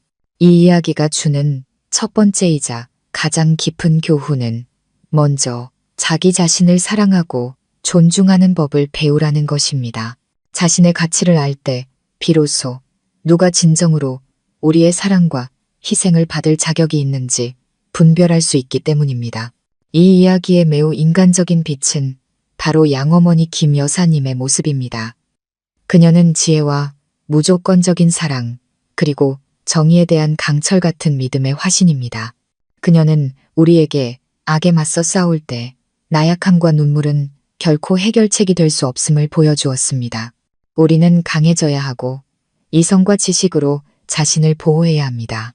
하지만 그녀와 서연의 복수는 맹목적인 복수가 아니었고 악으로 악에 맞서는 방식도 아니었습니다. 그들은 법과 진실의 길을 택했습니다. 자신들만의 정의를 되찾는데 그치지 않고 죄악을 빛 아래 드러내어 악인들이 다른 사람들에게 해를 끼치는 것을 막았습니다. 그것이야말로 가장 고상하고 문명적인 복수입니다. 인생은 언제나 그만의 방식으로 공평합니다. 바람을 씹는 자는 폭풍을 거두게 마련입니다. 강민준과 박 여사는 끝없는 탐욕과 이기심, 잔인함 때문에 결국 비참한 결말을 맞이했습니다. 그들은 돈과 명예뿐만 아니라 인간애까지 잃고 고독과 죄책감 속에서 살게 되었습니다. 이는 우리 모두에게 깊은 경종을 울립니다. 결코 타인의 고통 위에 자신의 행복을 쌓지 마십시오. 그 토대는 조만간 무너질 것이기 때문입니다. 그리고 마지막으로 이 이야기를 완전하고 의미 있게 만드는 것은 폭풍우를 지난 후 서연이 선택한 삶의 방식입니다. 그녀는 거대한 재산에 빠져 살지도 복수의 통쾌함에 취해 살지도 않았습니다. 그녀는 자신의 고통을 힘으로 자신의 재산을 다른 불행한 사람들을 돕는 도구로 바꾸는 길을 택했습니다. 서아의 품, 엄마의 손길 재단을 설립한 것은 이 이야기가 전달하고자 하는 인본주의적 가치의 정점입니다.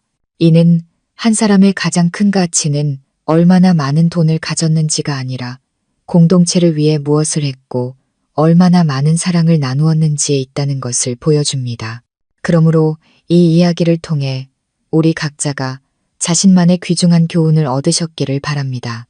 자신을 사랑하고 친절과 진심으로 살아가되 자신을 보호할 강인함과 지식을 갖추는 것을 잊지 마십시오. 그리고 항상 믿으십시오.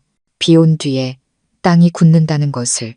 삶이 우리를 아무리 혹독한 상황으로 내몰더라도 희망을 버리지 않고 정의에 대한 믿음을 잃지 않는다면 우리는 반드시 우리만의 새벽을 찾을 수 있을 것입니다. 위 이야기는 교육 및 오락을 목적으로 창작된 허구이며 등장인물의 이름, 장소, 사건 등 실제와 일치하는 부분이 있다면 이는 순전히 우연이며 특정 개인이나 단체를 지칭하는 것이 아님을 밝힙니다. 들어주시고 함께 해주셔서 감사합니다.